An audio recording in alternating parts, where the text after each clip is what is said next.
கிறிஸ்துவுக்குள் மிகவும் பிரியமான சகோதர யாவருக்கும் யெஷுவா கிறிஸ்துக்குள்ளான அன்பான வாழ்த்துக்களை தெரிந்து கொள்கிறேன். நாம் இப்போ கடந்த சில வகுப்புகளாக பரமழைப்பு முடிவு குறித்து நம்ம தியானித்து கொண்டிருக்கிறோம். இது 6வது வகுப்பாக இருக்கிறது. பரமழைப்பு எப்போது முடிவுக்கு வரும் அப்படிங்கிறத 6வது வகுப்பாக நாம் பார்க்கணும். இதுவரைக்கும் நாம 11 நிரூபணங்களை பார்த்தோம். பரமழைப்பு முடிஞ்சிச்சு அப்படிங்கிறதுக்கு 11 வகையான நிரூபணங்களை நாம பார்த்தோம்.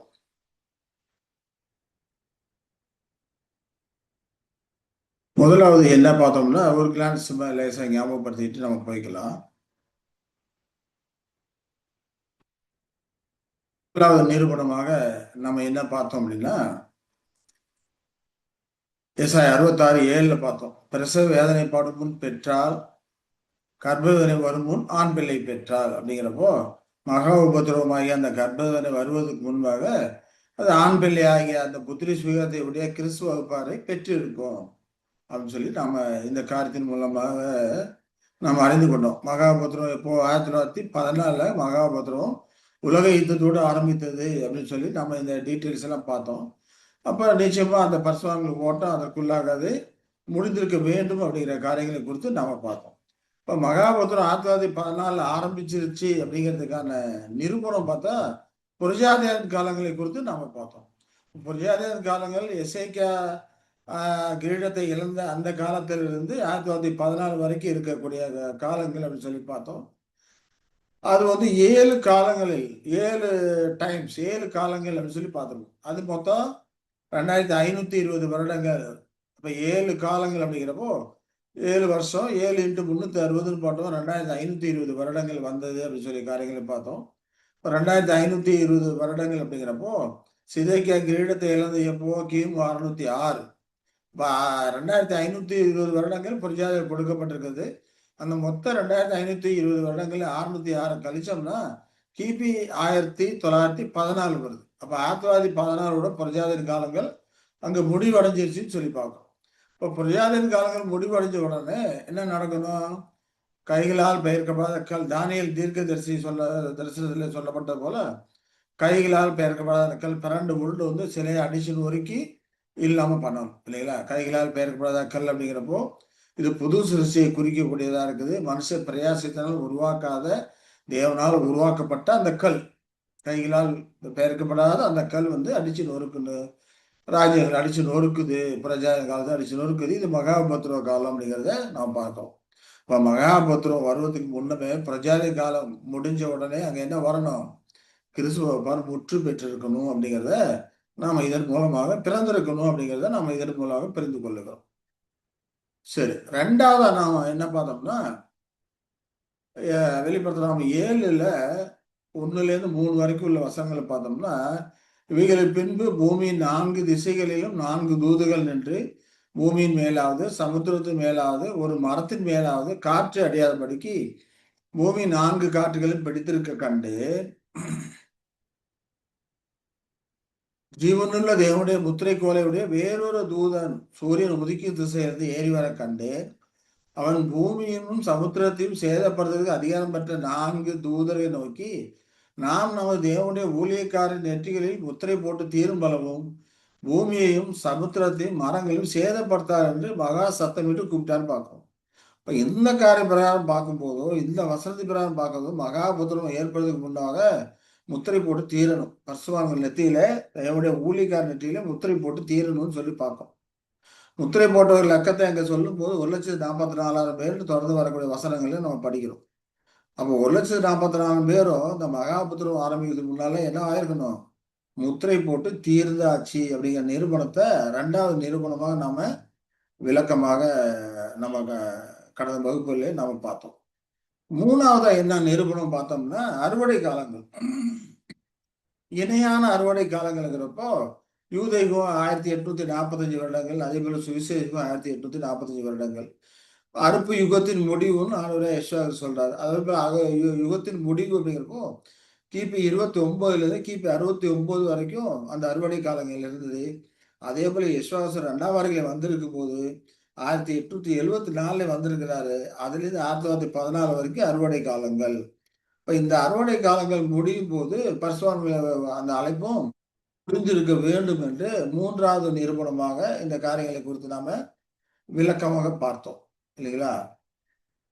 சரி, அடுத்தது 4வது நிரூபணமாக என்ன பார்த்தோம்னா, அது 69 அறுவடை காலம் அந்த குறித்த காரியங்களை லூக்கா 21ல 20, 21ல சொல்றார்.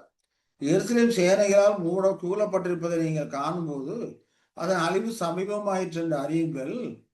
அப்பொழுது யூதாவில் இருக்கிறவர்கள் மலைகளுக்கு ஓடி போகவும், எருசலேமில் இருக்கிறவர்கள் வெளியே புறப்படவும், நாட்டுப்புறங்களில் இருக்கிறவர் நகரத்தில் பிரவேசியாமல் இருக்கவும் கடவர்கள். எழுதியிருக்கிற யாவும் நிறைவேறும்படி நீதியை சரி கட்டும் நாட்கள் அவைகளே என்று சொல்ல பாடிக்கிறோம். அப்போ கிபி இது எப்ப நடந்ததுன்னு பார்த்தா கிபி 69 தீத்துராயன் வந்து முற்றுகை போட்டான். முற்றுகை போட்டு ஜனங்களை சிதறடிச்சிட்டான். முற்றுகை போட்டு ஜனங்களை சிதறடிச்சதுக்கு அப்புறம் அங்க அறுவடை வேலை செய்ய முடியாது. அப்ப அறுவடைங்கிறது கிபி 29லேருந்து 69 வரைக்கும் அப்படிங்கிற காரியங்கள் நமக்கு இது ஊர்ஜிதமாகுது. ஏன்னா அதுக்கப்புறம் அறுவடை வேலை செய்ய முடியாது. அப்ப அறுவடை வேலை செய்ய முடியாதுதான். அதுக்கு இணையாக நாம பார்க்கும்போது 1874லேருந்து 1914 வரைக்கும் அறுவடை காலங்கள் இருக்குது அப்படிங்கிறது. அது அறுவடை காலங்களுக்கு அப்புறம் மேற்கொண்டு அறுவடை வேலை செய்ய முடியாது. அப்போ பரிசுத்தவான்களுக்கான அழைப்புள்ள யாரும் வர முடியாது. அது முற்று பெற்றாயிற்று அப்படிங்கிறத 4வது நிரூபணமாக நம்ம பார்த்தோம். 5வது நிரூபணமா என்ன பார்த்தோம்?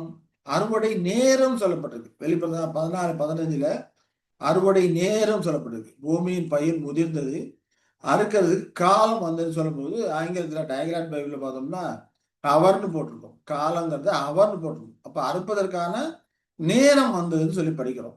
அந்த அறுப்பதற்கான நேரம் அப்படிங்கிறப்ப 1 மணி நேரம். அப்போ கர்த்தராகிய இயேசு கிறிஸ்து ஒரு நாளுங்கிறது 1000 வருடம் கொண்டதா இருக்குது. நமக்கு ஒரு நாளுங்கிறது 24 மணி நேரம் கொண்டதா இருக்கு. அப்ப 1 ஹவர் அறுப்பதற்கு அந்த 1000 வருடங்கள்ல 1 ஹவர் அப்படிங்கிறது அறுப்பதற்கான நேரம். இப்ப 1000த்தை ஒரு நாள் அப்படி 1000 வருடம் அப்படிங்கிறப்போ 1000த்தை 24 மணி நேரங்களால வகுத்தாக்க 1 ஹவருக்கு எத்தனை வருஷங்கன்னு தெரிஞ்சிடும். அப்படி டிவைட் பண்ணி பார்த்தோம்னா 41 2/3 வரும். அப்ப 41 வருடங்களும் 8 மாதங்களும் அது கணக்கு வருது. இதன் பிரகாரம் பார்க்கும்போதும் யூத யுக அறுவடை ஆரம்பம் 1874, முடிவு 1916. அந்த அறுப்பதற்கான அந்த நேரம் அப்படிங்கிறப்போ 1874 1916 வரைக்கும் வருது.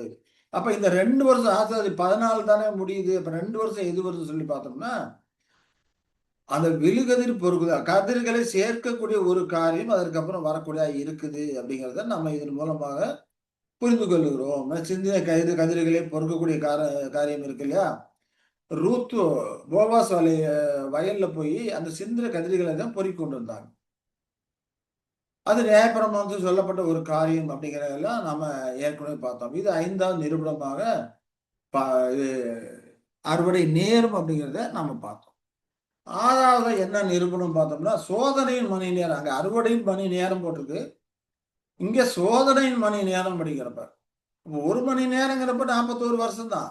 அதுல எந்த ஒரு டவுட்டும் கிடையாது. 41 வருஷமே 8 மாதங்கள். அதுல எந்த ஒரு சந்தேகமும் கிடையாது. ஆனா வெளிப்படுத்தாத 3:10 சொல்லும்போது பூமியில் குடியிருக்கிறவர்களை சோதிக்கும்படியாக பூச்சக்கரத்தின் மேலெங்கும் வரப்போகிற சோதனை காலத்துக்கு தப்பும்படி நானும் உன்னை காப்பேன் அப்படிங்கிறாரு. இந்த சோதனை காலம் அப்படிங்கிறப்ப ஆங்கிலத்தில் பார்க்கும்போது from the hour of temptation, சோதனையின் மணி நேரம் என்று அங்கே சொல்லுகிறதை பார்க்கணும். இப்போ சோதனை மணி நேரம்னா அந்த சோதனை எப்போ ஆரம்பிச்சதோ அதுலேருந்து கணக்கு பண்ணணும். சோதனை எப்போ ஆரம்பிச்சுன்னு பார்த்தோம்னா 1878ல் பார்பர் மூலமாக நடந்தது. பார்பர் அவர்கள் மீட்கும் பலி அவசியம் இல்லை என்ற ஒரு போதனையை அதை கொண்டு வந்து கொளுத்திர வேலையை செய்ய ஆரம்பிச்சார். அப்ப சோதிக்கிற மணி நேரம் 1878 இருக்குது. அதுலேருந்து கணக்கு பண்ணி பார்த்தோம்னா 41 வருடங்கள் 1919க்கு வரக்கூடியதா இருக்குது. அப்ப இதற்கு அப்புறம் அங்க யாருமே அறுவடை வேலை செய்ய முடியாது. அறுவடை வேலை அதாவது பரம அழைப்புகள் யாரும் போக முடியாது அப்படின்னு சொல்லி நாம 6வது நிரூபணமாக இந்த சோதனை மணி நேரத்தை நாம பார்த்தோம். இதற்கான டீட்டெயில்ஸ்லாம் உள்ளார பார்த்துட்டோம், ஏற்கனவே பார்த்துட்டோம். அதனால மறுபடியும் அதுக்குள்ள போயிட்டு நம்ம டைம் வேஸ்ட் பண்ண வேண்டாம்னு நினைக்கிறேன். 7வது நிரூபணமா என்ன பார்த்தோம்னா, யோவான் 9:4 படிக்கிறோம். பகற்காலம் இருக்கும் மட்டும் நான் என்னை அனுப்பினவருடைய கிரியைகளை செய்ய வேண்டும்.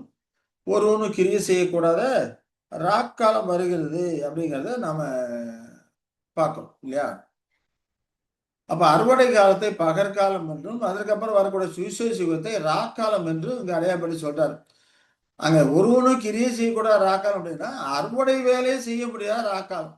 அதே போல இங்க நான் என்று சொல்லப்பட்டிருக்குது. ஆனா நான் கிடையாது. ரிவர்ஸ் வெர்ஷன்லாம் பார்த்தோம்னா வீன்னு போட்டுருக்கும். ஏன்னா மூல பிரதிகள்ல அங்க வந்து வி நாம் என்று தான் இருக்கிறது. ஆனா டிரான்ஸ்லேஷன் இங்க நான் என்று ஒருமையில போட்டாங்க. அது பன்மையில இருக்கணும். ஏன்னா அறுவடை வேலை செய்து கிறிஸ்து மட்டும் செய்யல. கிறிஸ்துவும் அவரோடு சொல்ற அப்போஸ்தலர்கள் எல்லாமே அறுவடை வேலை செய்தாங்க. அப்போஸ்தலர்கள் அதுக்கப்புறம் ஒரு 70 பேரு, அப்புறம் ஒரு 500 பேரு. அப்ப கிபி 69 வரைக்கும் அந்த அறுவடை வேலை நடந்ததுன்னு சொல்லி நம்ம ஏற்கனவே பார்த்தோம். அப்ப அறுவடை வேலைங்கிறது இயேசு கிறிஸ்து மட்டும் இல்ல. அப்போஸ்தலர்கள் எல்லாம் சேர்ந்து தான் செஞ்சிருக்கிறாங்க. அப்ப அங்க நாம் என்று வருவது சரி. நாம் என்றுதான் மூலப்பிரதிகளும் இருக்கிறது அப்படின்னு சொல்லி பார்க்கிறோம். ஒருவனும் கிரியை செய்யக்கூடாத ராக்காலம் அப்படிங்கிறப்போ, அதற்கப்புறம் அந்த சுவிசேஷ யுகத்துல அறுவடை வேலை செய்ய முடியாது புரிஞ்சு கொள்கிறோம். அறுவடை வேலை செய்ய முடியாத ராக்காலம் வருகிறது. அது மட்டும் இல்லாம அங்க பாபிலோன் தலை துவங்கி சத்தியத்தை எல்லாம் இருட்டடித்து போட்டுருது. அது ஒரு இருண்ட காலம் என்றும் இன்னொரு இடத்துல நாம படிக்கிறோம். அப்போ அறுவடை வேலை செய்ய முடியாத அப்படிப்பட்ட ஒரு ராக்காலம் வருகிறது என்று அங்கே சொல்லுகிறதை நாம் பார்க்கிறோம். இந்த காரியங்களை குறித்தும் நாம என்ன பண்ணோம், ஒரு சார்ட் மூலமாக நாம பார்த்தோம் இல்லைங்களா? யூதயம் இருக்கு, அறுப்பு காலம் வருது. இந்த அறுப்புங்கிறப்போ அதை பகல் காலமாக சித்தரித்து அங்க சொல்றாரு அறுவடை. அப்ப அதை தொடர்ந்து வரக்கூடிய சுவிசேஷ யுகத்துல இந்த அறுவடை வேலை அறுப்பு வேலையை செய்ய முடியாது. அறுப்பு வேலை செய்ய முடியாதனால இரவு என்று அதை சொல்லக்கூடியதை நாம பார்க்கிறோம். அப்ப அதற்கப்புறம் தொடர்ந்து வரும்போது அறுவடை வருது இல்லையா? அறுப்பு யுகத்தின் முடிவடைகிறப்போ சுவிசேஷ யுகத்தினுடைய முடிவுல ஒரு அறுவடை காலம் வருது. அது பகலா இருக்குது. அப்ப இங்க நிழல்ல எப்படி அறுப்பு வேலை செய்ய முடியாத இரவு வருதோ, அதே போல இங்கேயும் அறுவடை காலம் 1914 முடிஞ்சது. அதுக்கப்புறம் இந்த அறுவடை வேலை செய்ய முடியாத இரவு வரணும். இணை காலங்கள் பார்க்கணும், இரவு வருது. அதே போல இந்த எபிபனி காலை மகாபுத்திரத்து காலத்தை இங்க அறுவடை வேலை செய்ய முடியாத காலமாக அங்க சித்தரிக்கப்படக்கூடியதாக இருக்கிறது. ஏன்னா அதுக்கப்புறம் அங்க பெசிலியாவில் விதைக்கிற வேலை தான் நடக்கும். அது பகலாக இருக்கிறது. இப்ப இருக்கிறது அப்படிங்கிறத நாம புரிந்து கொள்கிறோம். அப்ப இந்த வசனங்களும் இந்த நிரூபணங்களும் நமக்கு என்ன கொடுக்குது? 1914க்கு அப்புறம் அந்த வேலையை செய்ய முடியாது, அறுவடை வேலை செய்ய முடியாது அப்படிங்கிறப்போ அது முற்று பெற்றாயிற்று. 1914ஓட அது முடிச்சு போச்சு. அந்த கதிர் பொறுக்குதல் 16 வரைக்கும் இருக்குது. அதுக்கப்புறம் அங்க அந்த வேலை அங்க நடைபெறாது அப்படிங்கிறத நிரூபணமாக நாம 7வது நிரூபணமாக பார்த்தோம். அடுத்தது 8வது நிரூபணமா நம்ம என்ன பார்த்தோம்னா, ஆமோஸ்ல இருக்கிற வசனங்களை பார்த்தோம். இதோ உழுகிறவன் அறுக்கிறவனையும் திராட்சை பழங்களை ஆலையாடுகிற விதைக்கிறவனையும் தொடர்ந்து பிடித்து பர்வதங்கள் திராட்சரசமாய் வருகிறதும் மேடுகள்லாம் கரைகிறதுமான நாட்களை வரும் என்று கர்த்தர் சொல்கிறான்னு பார்த்தோம்.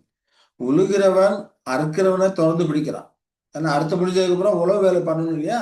அடுத்த விதைக்கு தயாராகுது, அறுத்தவன் பிடிக்கிறான். ஆனா திராட்சை பிள்ளைங்களை ஆலையாடுகிறவன் பார்க்கும்போது அவன் விதைக்கிறவன் அவனை தொடர்ந்து பிடிக்கிறாரு. திராட்சை பிள்ளைகளை ஆடையாடுகிற விதைக்கிறவனையும் தொடர்ந்து பிடித்து அப்படிங்கிறது சொல்றத நம்ம பார்க்கணும். சரி, இந்த காரியங்களை குறித்து நாம நம்ம விரிவா பார்த்தோம். அது எப்படி என்னங்கிறத நாம விரிவா அந்த காரியங்களை குறித்து நாம பார்த்தோம். இப்ப இந்த சார்ட்டில் மூலம் நாம பார்த்தோம்னா அங்க வரக்கூடிய ஒரு காரியம் இருக்குது. அந்த வசனங்களை பார்த்து பார்த்தோம்னா தொடர்ந்து பிடித்து அப்படின்னு சொல்லப்பட்டிருக்கும். உழுகிறவன் அறுக்கிறவனையும் திராட்சை கொலையை ஆலையாடுகிறவன் விதைக்கிறவனையும் தொடர்ந்து பிடித்து அப்படிங்கிறப்போ ஆங்கிலத்தில் பார்த்தோம்னா ஓவர்டேக் த ரீப்பேர் அப்படின்னு சொல்லி அறுக்கிறவர்களை ஓவர்டேக் பண்ணுவாங்க. அறுக்கிறவர்களை உழுகிறவர்கள் ஓவர்டேக் பண்றாங்க.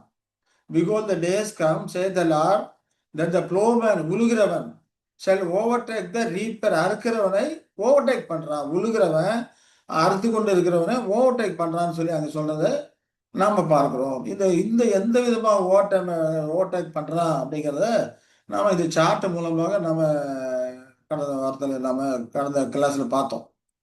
1874லேருந்து 1914 வரைக்கும் இங்க அறுவடை இல்லையா? அப்போ அந்த அறுவடை சேகரிப்பு அப்படிங்கிற 16 வரைக்கும் நடக்குது. ஆனா அந்த உழுகிறவன் அப்படிங்கிறப்போ விதைப்புக்கு தயாராக நிலத்தை உழுணும். அது மகாபத்ருவ காலமா இருக்குது.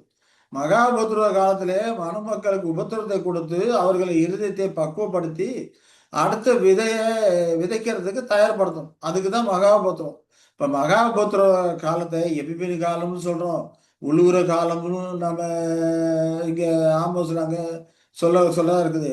இந்த உழுகிறவன் அறுக்கிறவனை ஓவர்டேக் பண்றான்.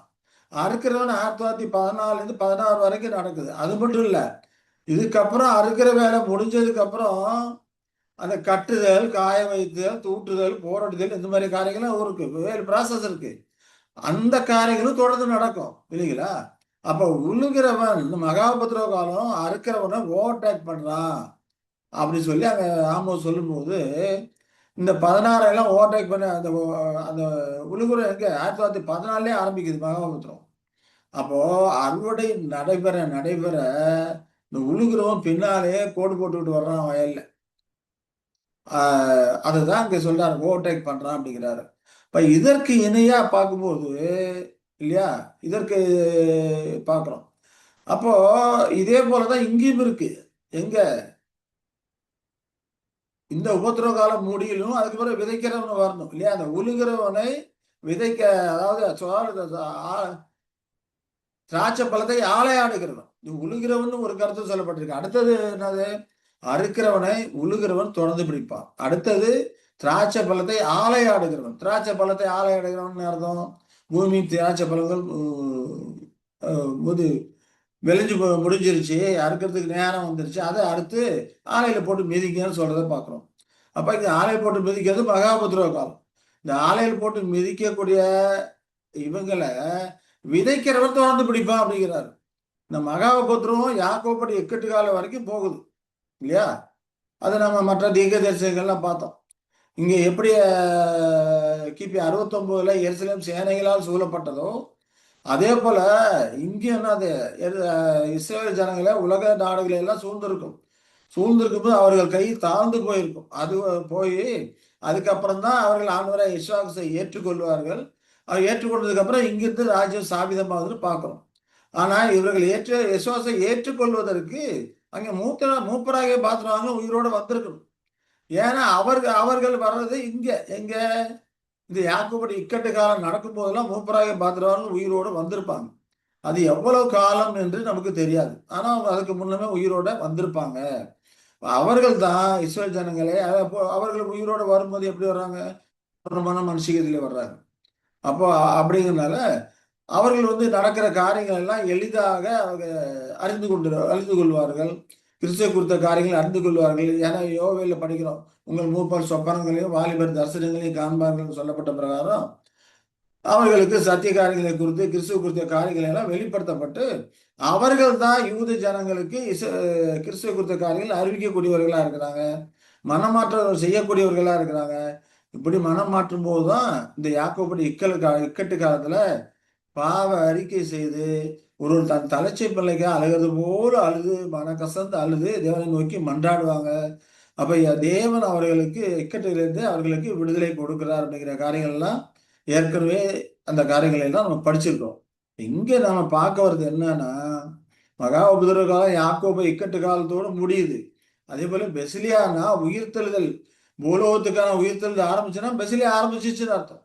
அப்ப இந்த உயிர்த்தெழுதல் எங்க மூப்பரைய பாத்திரம் உயிரோடு எழுந்து வரும்போதே ஆரம்பிக்குது. அப்ப பெசிலியா அதற்கு முன்னே ஆரம்பிக்குது. யாக்கோபோட இக்கட்டு காலத்துக்கு முன்னமே பெசிலியா ஆரம்பிக்குது. இந்த பெசிலியா காலத்துல என்ன வேலை நடக்கணும்? விதைக்கிற வேலை நடக்கணும். அப்ப இந்த விதைக்கிறவன் ஆலையாடுகிறவனை தொடர்ந்து பிடிக்குவான்னு சொல்லி அந்த ஆமோஸ்ல சொல்றாரு. அப்ப ஓவர்டேக் அப்படிங்கிறப்ப இவன் ஓவர்லாப்பிங், அந்த ஓவர்லாப்பிங் தான் ஓவர்டேக் பண்ணி தொடர்ந்து பிடிப்பான் அப்படி அங்க சொல்றதை நாம பார்க்கிறோம். அப்ப இந்த காரியங்களும் நமக்கு எதை நிரூபணம் பண்ணுது? பர்சுவான்கள் ஓட்டம் 1914-16 அவர்களுடைய அவர்களுடைய எண்ணிக்கை முற்று பெற்றாயிற்று. இதுக்கு மேல யாரும் புது சிருஷ்டியாக ஜெனிப்பிக்கப்பட மாட்டார்கள் அப்படிங்கிறத நாம நம்ம இந்த நிரூபணத்தில் நாம பார்த்தோம் இல்லைங்களா? சரி, அடுத்தது 9ஆம் நிரூபணமாக நாம சங்கீதக்காரன் சொல்றதை பார்த்தோம். சங்கீதம் 149ல 5லேருந்து சொல்லக்கூடிய அந்த 5லேருந்து 9 வரைக்கும் உள்ள அந்த வசனங்களை நாம கடந்த வகுப்பிலே பார்த்தோம். பரிசுத்தவான்கள் மகிமையோடு களி கூர்ந்து தங்கள் படுக்கையின் மேல் கெம்பீரிப்பார்கள். ஜாதிகளிடத்தில் பழிவாங்கும், ஜனங்களை தண்டிக்கவும், அவர்களுடைய ராஜாக்களை சங்கிலிகளாலும் அவருடைய மேன்மக்களை இருப்பு விலங்குகளாலும் கட்டவும், எழுதப்பட்ட நியாய தீர்ப்பை அவர்கள் மேல் செலுத்தவும், அவர்கள் வாயில் கர்த்தரை உயர்த்தும் துதியும் அவர்கள் கையில் இருபுறம் கருக்குள்ள பட்டயம் இருக்கும். இந்த கணம் அவருடைய பரிசுத்தவான்கள் யாவருக்கும் உண்டாகும் என்று பார்க்கும்போது பரிசுத்தவான்கள் யாவருக்கும் அப்படிங்கிறார். அப்புறம் என்ன அர்த்தம்? 1,44,000 பேருக்கும் உண்டாகும் இந்த கணம். அப்ப இதுல என்னென்ன செய்யறாங்க? பழி வாங்குறாங்க, தண்டிக்கிறாங்க, ஜாதிகளிடத்துல பழி வாங்குறாங்க, தண்டிக்கிறாங்க, நீதியான தீர்ப்பை செயல்படுத்துறாங்க, ராஜாக்களும் சங்கிலிகளால கட்டுறாங்க, மேன்மக்களை பிரபுக்களை இரும்பு ஒழுங்குகளால கட்டுறாங்க, எழுதப்பட்ட நியாய தீர்ப்பை அவர்கள் மேல் செலுத்துறாங்க. இதெல்லாம் செய்யறதுக்கு அவர்கள் பயன்படுத்துற காரியம் வாயில் சத்தியம், இருபுறம் கருக்குள்ள பட்டயம். அவர்கள் வாயில் கர்த்தரை உயர்த்தும் துதியும் கையில் இருபுறம் கருக்குள்ள பட்டயம் இருக்கும்போது அது சத்தியத்தை தான் குறிக்கக்கூடியதா இருக்கிறது. இப்ப இந்த கணம் அப்படி பரிசுத்தவான்கள் எல்லாருக்கும் உண்டாகும் அப்படிங்கிறப்போ அந்த காலகட்டத்திலே பரிசுத்தவான்களே ஒரு அதிகமான பேரு எங்க இருப்பாங்க? உயிர்த்தெழுந்து மகிமையில இருப்பாங்க. ஏன்னா பரிசுத்தவான்கள் உயிர்த்தெழுதல் எங்க ஆரம்பிக்குது? 1878 ஆரம்பிச்சது. எப்படி ஆண்டவராய் இயேசு கிறிஸ்து உயிர்த்தெழுதல் 3ஆம் நாளிலே கிபி 33 3ஆம் நாளே உயிரோடு வந்தாரோ அதே போல இங்கே பார்க்கும்போது அந்த 3 வருஷம் அதை கணக்கு பண்ணி இங்க 33லேருந்து 1845 நம்ம கணக்கு பண்ணோம்னா 1848ல பரிசுத்தவான்கள் உயிர்த்தெழுதல் நடந்திருக்க வேண்டும் இல்லையா? கிபி 33ல முதலாம் உயிர்த்தெழுதல்ல இயேசு கிறிஸ்து முதல் பலன் ஆனார். அப்ப பிற்பிறப்பு அதற்கு அப்புறம் வரக்கூடிய முதல் பலன்கள் அவரோடு சேரக்கூடியவர்கள். அதுலேருந்து 1845 வருஷங்கள் நம்ம கணக்கு பண்ணோம். 1848ல அது நிறைவேறிருக்க வேண்டும் என்பது நாம இந்த காரியங்கள் மூலமாக நாம புரிந்து கொள்கிறோம். சரிங்களா? அப்ப பரிசுத்தவான்கள் உயிர்த்தெழுந்து 1848 நடந்திருக்கு அப்படிங்கிறப்போ உயிர்த்தெழுந்து ஒரு குரூப் மகிமை அடைஞ்சு மகிமையில இருந்து அவரோடு கூட ஆளுகையில ஈடுபட்டிருக்காங்க. அதே போல அறுவடை வேலையில மனுஷிகத்தில் இருக்கிற பரிசுத்தவான்கள் இருக்கிறாங்க. அப்ப இருவருமே சேர்ந்து அந்த காரியங்களை செய்யறாங்க. அவர்கள் காணக்கூடாத விதத்தில் ஆட்சியாளர்களாக இருக்கிறாங்க. காணக்கூடிய விதத்திலே இவர்கள் மூலமாக சத்தியத்தை வெளிப்படுத்தக்கூடியவர்களாக இருக்கிறாங்க. அப்ப இந்த காலகட்டத்துல ரிலீஜியஸ் ட்ரூத், செக்குலர் ட்ரூத் 2 விதமாக வெளிப்படுத்துறாங்க. இப்ப மயமடைந்த கிறிஸ்துவ மனவாட்டி வகுப்பாரும் பூமியிலே ஓடிக்கொண்டிருக்கிற அறுவடை காலத்தில் ஓடிக்கொண்டிருக்கிற அந்த பரிசுத்தவான்களுக்கு மத சம்பந்தமான சத்தியங்களை அதை வெளிப்படுத்தி கொண்டிருக்கிறாரு. அதே போல உலகத்தாருக்கு அறிவிப்பெருக்கத்தை கொடுத்து செக்குலர் ட்ரூத்தை கொடுத்து கொண்டிருக்கிறாரு. இதன் மூலமாக இந்த ராஜாக்களை எல்லாம் கட்டக்கூடிய காரியங்கள் நடந்து கொண்டிருக்கிறது. இப்ப இந்த வேலையில உயிரோடு இருக்கிற மாம்சியத்தில் இருக்கிற பரிசுத்தவான்களும் மரித்த நிலையில் இருக்கிற பரிசுத்தவான்கள் 2 பேருமே சேர்ந்து அந்த காரியங்களை ஈடுபட்டு இருக்கிறாங்க. இந்த கணம் அவருடைய பரிசுத்தவான்கள் யாவருக்கும் உண்டாகும் என்று அங்க சொல்லுகிறதை நாம விளக்கமாக அந்த காரியங்களை எல்லாம் நாம 9வது நிரூபணமாக நாம அதை பார்த்தோம். கடந்த வாரத்துல பார்த்தோம். ஒருவேளை அது மறுபடியும் பார்க்க தோன்றுவர்கள் அந்த வீடியோ கேட்டீங்கன்னா அனுப்பிச்சு வைக்கலாம். நீங்க பார்த்து விளக்கமாக புரிந்து கொள்ளலாம். அடுத்து 10வது நிரூபணமா பார்த்தோம்னா கொளித்தல் வேலைகள் இல்லையா? கொளித்தல் வேலைகள் அப்படிங்கிறப்போ இஸ்ரவேல் ஜனங்களிடத்துல அப்போஸ்தலனாகிய பவுல் 1 கொரிந்தியர் 10ல 6லேருந்து 11 வரைக்கும் சொல்லும் போது அவர்கள் இச்சித்தது போல் நீங்க இச்சிக்காம இருங்க. அதெல்லாம் அவங்களுக்கு திருஷ்டாந்தங்களா நடந்தது. உலகத்தின் முடிவு காலத்துல நமக்கு எச்சரிப்பு உண்டாக்கும்படி எழுதப்பட்டும் இருக்குது அப்படிங்கிறாரு. இப்ப அவர்கள் என்னென்ன தப்பு பண்ணாங்க அது போல நீங்க தப்பு பண்ணாதீங்கன்னு சொல்றாரு. இச்சித்தாங்க அது போல இச்சிக்காதீங்க அப்படிங்கிறாரு. அதே போல விக்கிரகக்காரர் ஆனாங்க. ஏன்னா புசித்து குடித்து உட்கார்ந்து விளையாட ஆரம்பிச்சு விக்கிரகக்காரர் போல ஆண்டாங்க, விக்கிரகக்காரராக ஆயிட்டாங்க. அது போல ஆகாதீங்க அப்படிங்கிறாரு. வேசித்தனம் பண்ணாங்க அது போல ஆகாதீங்க அப்படிங்கிறாரு. கிறிஸ்துவை பரீட்சை பார்த்தாங்க அது போல பரீட்சை பார்க்காதீங்க அப்படிங்கிறாரு. முறுமுறுத்தாங்க, அது போல முறுமுறுக்காதீங்க. இப்போ அங்கே ஒரு 5 கொலித்தல்கள் சொல்வதை நாம பார்க்கிறோம்.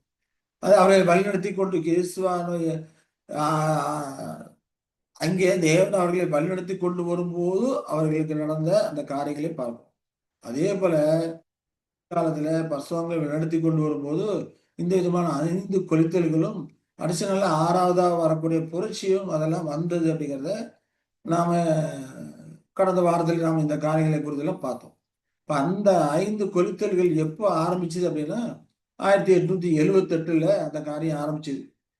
மீட்கும் பலி, மறுதலிப்பு அப்படிங்கிற காரியம் பார்பர் மூலமாக அது ஆரம்பித்தது அப்படின்னு சொல்லி நம்ம பார்க்கிறோம். அதே போல கிபி 1882ல திமை தேவனில் நம்பிக்கை இல்லாதபடிக்கு பல விதமான காரியங்கள் வந்ததுன்னு சொல்லி பார்க்கிறோம். அதே போல 1892ல 3வது கொலித்தல் வந்ததுன்னு சொல்லி பார்க்கிறோம். கலப்பட சேர்க்கை வந்தது. அதே போல 1903ல கொலித்தல் மறுமலர்ச்சி வந்து வேணா பெரிய ஸ்கிரீன்ல வேணா அதை பார்க்கலாம். பெரிய ஸ்கிரீன்ல வேணா பார்க்கலாம். 1903ல கொலித்தல் மறுமலர்ச்சி ஆரம்பிச்சுன்னு பார்க்கிறோம்.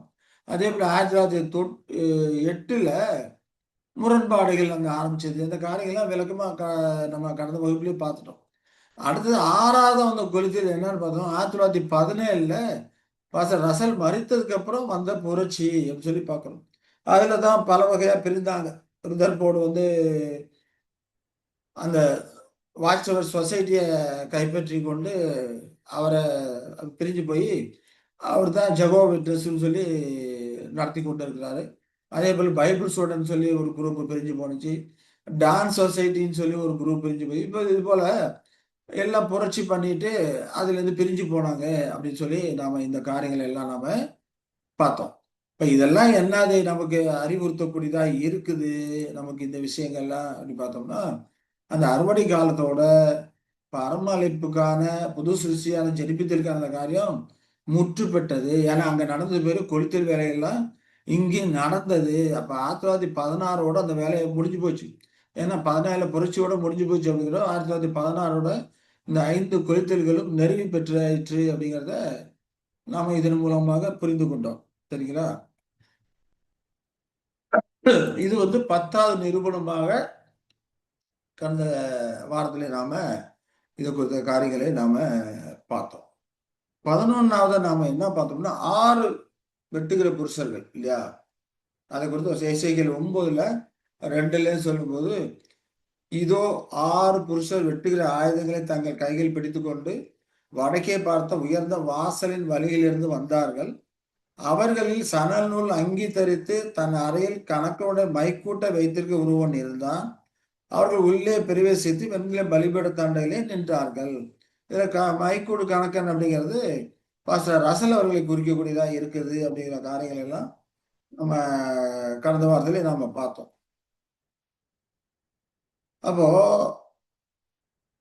அங்க என்ன சொல்ற தொடர்ந்து அந்த வசனத்துல எசேக்கியேல் 9:3 சொல்லும் போது இஸ்ரவேல் தேவனுடைய மகிமை கேருவின் மேலிருந்து எழும்பி ஆலயத்தின் வாசற்படியிலே வந்து சணல் நூல் அங்கி தரித்து தன் அறையிலே கணக்குடன் மைக்கூட்டை வைத்திருக்கிற புருஷனை கூப்பிட்டு கர்த்தர் அவனை நோக்கி நீ எருசலேம் நகரம் எங்கும் உருவ போய் அதற்குள்ளே செய்யப்படுகிற சகல அருவறுப்புகள் நிமித்தமும் பெருமூச்சு விட்டு அழுகிற மனுஷரின் நெற்றிகளில் அடையாளம் போடு என்று சொல்கிறதை பார்க்கிறோம். அப்போ கிறிஸ்தவ மண்டலத்துக்குள்ள இருக்கக்கூடிய பரிசுவான்கள் அந்த அக்கிரமத்தெல்லாம் பார்த்து பெருமூச்சு விட்டு அழுகிறாங்க இல்லையா? அவர்கள் நெத்தி அழுகிறாங்க இல்லையா? பாவத்தை வெறுக்கும் நீதி நேசிக்கும் இருக்கிறாங்க. அவர்கள் அங்கேதான் வந்தாங்க, கிறிஸ்தவ மண்டலத்தில் தான் வந்திருக்கிறாங்க. ஆனாலும் அவருடைய பாவங்கள் துன்மார்க்கமான காரியங்களை பார்த்து அவர் பெருமூச்சு அழுகக்கூடியவர்களா இருக்கிறாங்க. ஏன்னா அவர்கள் பாவத்தை வெறுக்கும் நீதியை நேசிக்கும் கற்றுக்கொண்டவர்களா இருக்கிறாங்க. அந்த நடவடிக்கைகளை இவர்களுக்கு மன வேதனை கொடுக்கக்கூடியதா இருக்குது. அப்படிப்பட்ட கர்த்தருடைய பிள்ளைகளை நெற்றியிலே அடையாளம் போடு என்று அங்க சொல்வதை நாம் பார்க்கணும். இப்ப அடையாளம் போட்டதுக்கு அப்புறம் என்ன பண்ணும்? உருவப்பை எல்லாத்தையும் வெட்டு அப்படிங்கிறார். உருவப்பையே எல்லாத்தையும் வெட்டு அப்படிங்கிற காரியம் தான். இப்ப வெட்டுகிற காரியம் வர வந்து அந்த உபத்திரவத்தை குறிக்கூடியதா இருக்கிறது. மகா உபத்திரம் அவர்களுக்கு மகா உபத்திரத்திலே அவர்களுக்கு வரக்கூடிய அந்த தீர்ப்பை குறிக்கூடியதா இருக்கிறது. இப்ப இங்க 6 புருஷர்கள் அப்படிங்கிறப்போ அந்த கொலித்தல் வேலை 6வது நடக்கக்கூடியதா இருக்கிறது. இப்ப 6வது நடக்கும்போது இந்த மைக்கூடு கணக்கன் அப்படிங்கிறப்போ இது ரசல் அவர்களை குறிக்கக்கூடியதாக இருக்குது அப்படின்னு சொல்லி இந்த காரியங்களை கடந்த வாரத்தில் விளக்கமாக நாம் அதை படித்தோம். ரசல் அவர்கள் மறித்த காலத்தில் டோகோ அப்படிங்கிற ஒரு ட்ரெஸ்ஸை போட்டு காமிச்சிட்டு நான் என் வேலை செய்து முடித்திட்டேன் என்று அடையாளப்படுத்திட்டு போனார் சொல்லி கூட இருந்த அவரோடு கூட இருந்து உதவி பண்ணிக்கிட்டு இருந்தவங்க அந்த காரியத்தை குறித்து ஒரு ஆர்டிக்கலை எழுதியிருக்கிறாங்க அப்படின்னு சொல்லி நம்ம அந்த காரியங்களை பார்த்தோம். அவர் தான் சொல்றார், இந்த மைக்கூடு கணக்கன் அவர் தான் அப்படின்னு சொல்லி அவர் தான் சாட்சி கொடுக்குறாரு. இவர் தான் வந்து அந்த மாதிரி டோகோ அப்படிங்கிற ட்ரெஸ்ஸை போட்டு இது பண்ணிட்டு முடிச்சிட்டாரு. வார்த்தையில சொல்லுனாலும் கூட அவரோட நடந்த நடவடிக்கைகள் அந்த விதமாக எங்களுக்கு தெரியப்படுத்தியது என்று அவர் தன்னோட ஆர்டிக்கல்ல அவர் அந்த காரியங்களை குறித்து விளக்கமா சொல்லியிருக்கிறாரு. அப்ப இந்த நிகழ்வும் நமக்கு என்ன ஆகுது, நெத்தியில முத்திரை ஏற்கனவே பார்த்தோம், நெத்தியில முத்திரை போட்டு தீர்ந்தாச்சு. அதே போல இங்கேயும் மகாபத்திரம் இது முத்திரை இங்கே நெத்தியில அடையாளம் போடுறது, ரெண்டுமே நெத்தியில நடக்கக்கூடிய காரியமா இருக்குது. ரெண்டுமே ரசல் அவர்கள் தான் செய்தார். வேறு ஒரு அடையாளமாக சொல்லப்படக்கூடியதா இருக்கு. ரெண்டுமே அவரை தான் குறிக்கக்கூடியதா இருக்கிறது. அவர் மறிக்கும் முன்ன இந்த காரியங்களை நிறைவேற்றி முடித்தார் என்று அந்த டோகோ அப்படிங்கிற ட்ரெஸ்ஸை போட்டு என்ன பண்ணாரு, அதை அடையாளப்படுத்திட்டு மறிச்சாரு அப்படிங்கிறத நாம இந்த காரியங்கள் மூலமாக நம்ம புரிந்து கொண்டோம். அப்ப இது வரைக்கும் 11 நிரூபணங்களை இது வரைக்கும் நம்ம பார்த்துருக்கோம். அப்ப இதெல்லாம் நமக்கு என்ன தெரியப்படுத்துது, முடிஞ்சு போச்சு, பரம அழைப்புக்கான அந்த காரியம் முற்று பெற்றாயிற்று, இனி அதற்குள்ள யாரும் போக முடியாது அப்படிங்கிறத இதன் மூலமாக நம்ம புரிந்து கொள்ளும். இப்ப நாம பார்க்க இருக்கிறது அதை தொடர்ந்து 12வது நிரூபணம் இல்லையா. கடந்த வகுப்புல 11 பார்த்தோம். இப்ப 12வது நிரூபணமாக என்ன பார்க்க போறோம் அப்படின்னா, எசேக்கியேல் 44ல 1, 2 வசனங்கள் என்ன சொல்றாருன்னா, பின்பு அவர் என்னை கிழக்குக்கு எதிரே பரிசுத்த ஸ்தலத்துக்கு புறவாசல் வழியே திரும்ப பண்ணினார்.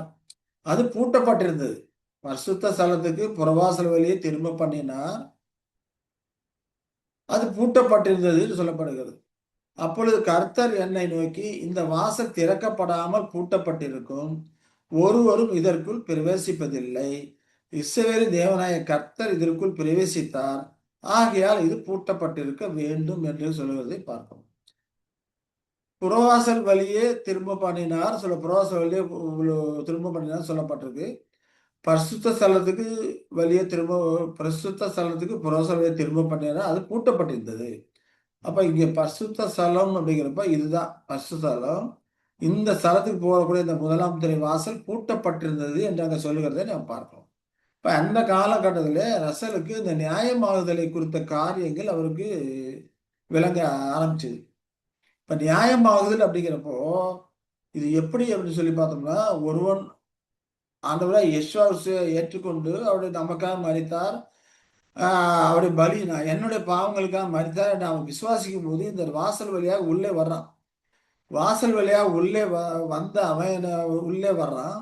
உள்ளே வந்து சத்தியமாக தண்ணீரால் தன்னை சுத்திகரித்து கொண்டிருக்கிறான். தேவனுடைய வாக்குத்தத்தங்கள் சத்தியத்தினால் மூலமாக தன்னை மேல் மேல் சுத்திகரித்து கொண்டு தேவன் மேல கொண்ட அன்பினால இங்க என்ன பண்றான், இந்த இடத்துக்கு போறான். இப்ப இங்க உள்ள நுழையும் போது இவன் விசுவாசத்தினால நியாயமாக்கப்பட்டவனா உள்ள நுழைகிறான். அந்த கிறிஸ்துவை பற்ற விசுவாசம் இல்லைன்னா உள்ள வர முடியாது. ஏன்னா ஆண்டவரே இயேசுவே சொல்றா, நானே வழியும் சத்தியம் ஜீவனா இருக்கிறேன், நானே வாசல். வாசல் வழியா உள்ள வருகிறதான் உள்ள வரணும்.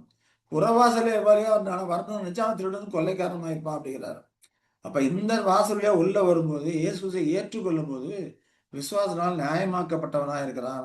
தொடர்ந்து முன்னேறி கொண்டே இங்கு வரும்போது அந்த நியாயமாக்குதல் அவங்களுக்கு உறுதி பண்ணக்கூடியதா இருக்கிறது. இயேசு கிறிஸ்துடைய பலியை கண்ணோக்கி பார்த்து கொண்டே சத்தியத்தினால் தன்னை பிரகாசித்து கொண்டு அதை தொடர்ந்து அந்த காரியங்களே முன்னேறி கொண்டு தேவனுக்கு தன்னை பிரதிஷ்டை பண்ணுற இந்த காரியத்துக்கு வர்றான்.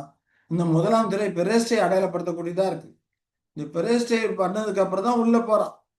பிரதிஷ்டை பண்ணும்போது நடக்கக்கூடிய காரியங்கள் அதெல்லாம் என்னங்கிறது அடுத்த சாட்ல உங்களுக்கு காண்பிக்கிறேன்.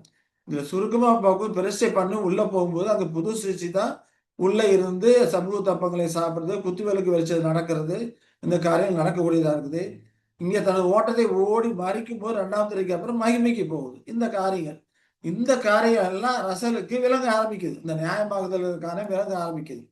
அதை இந்த டயக்ராம்ல பார்த்தோம்னா இந்த முதல்ல இயேசு கிறிஸ்துவை ஏற்றுக்கொண்டு வரும்போது தற்காலிகமாக நியாயமாக்கப்பட்ட அந்த நிலையில இருக்கிறாங்க இல்லைங்களா? தற்காலிகமாக நியாயமாக்கப்பட்ட நிலை. இப்ப தற்காலிகமாக இயேசு கிறிஸ்து ஏற்றுக்கொள்ளும் போது விசுவாசம் நியாயமாக்கப்பட்டு இருக்கிறான். விசுவாசம் மூலமா நியாயமாக்கப்பட்டு இருக்கிறான். அந்த விசுவாசத்துல அவன் விருத்தி அடைந்து கொண்டே போறான். சத்தியத்தை படிப்பதன் மூலமாக இயேசு கிறிஸ்து மீட்கும் மேல் நமக்கு இருக்குது, இன்னும் அது நமக்கு இருக்குது அப்படிங்கிறத அந்த பலியை கண்ணோக்கமா இருந்து பார்த்து கொண்டு பாவத்தை விட்டு விலகி நீதியான காரியங்களை செய்யும்போது சத்தியத்துக்கு ஏற்றுக்கொண்டு சத்தியத்தின் பாதையில நடக்கும்போது விசுவாசத்துல விருத்தி அடைகிறான். இந்த நியாயமாக்குதலிலும் அவன் விருத்தி அடைய கொண்டே போகிறான் இல்லையா? அதே போல சத்தியத்தை படிக்க படிக்க தேவன் எவ்வளவு வாக்குத்தத்தங்கள் கொடுத்திருக்கிறான்னு காணுகிறான். அப்ப வாக்குத்தத்தங்கள்ல விசுவாசம் வைக்கிறான், வார்த்தைகளை விசுவாசம் வைக்கிறான். இந்த இதுவும் வைத்து அந்த தன்னோட விசுவாசத்தை கிரியினாலே காண்பிக்கக்கூடியவனா இருக்கிறான்.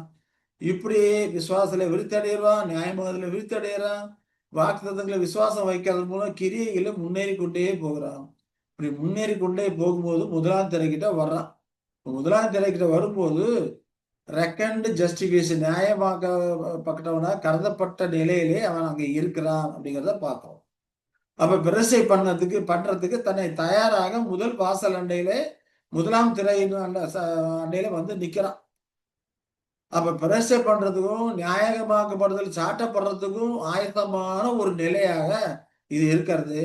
இதை இன்னும் விரிவடைந்த கருத்துல இன்னொரு சாட்டில் நம்ம பார்க்கலாம் இல்லைங்களா? புரியணுங்கிறதுக்காக தான் 2-3 இதுல அந்த விதமாக காண்பிக்கப்பட்டிருக்கிறது. அது இன்னொரு சார்ட்ல பெரிய ஸ்கிரீன்ல பார்க்கலாம். நாம பார்க்கும்போது இது வாசல்.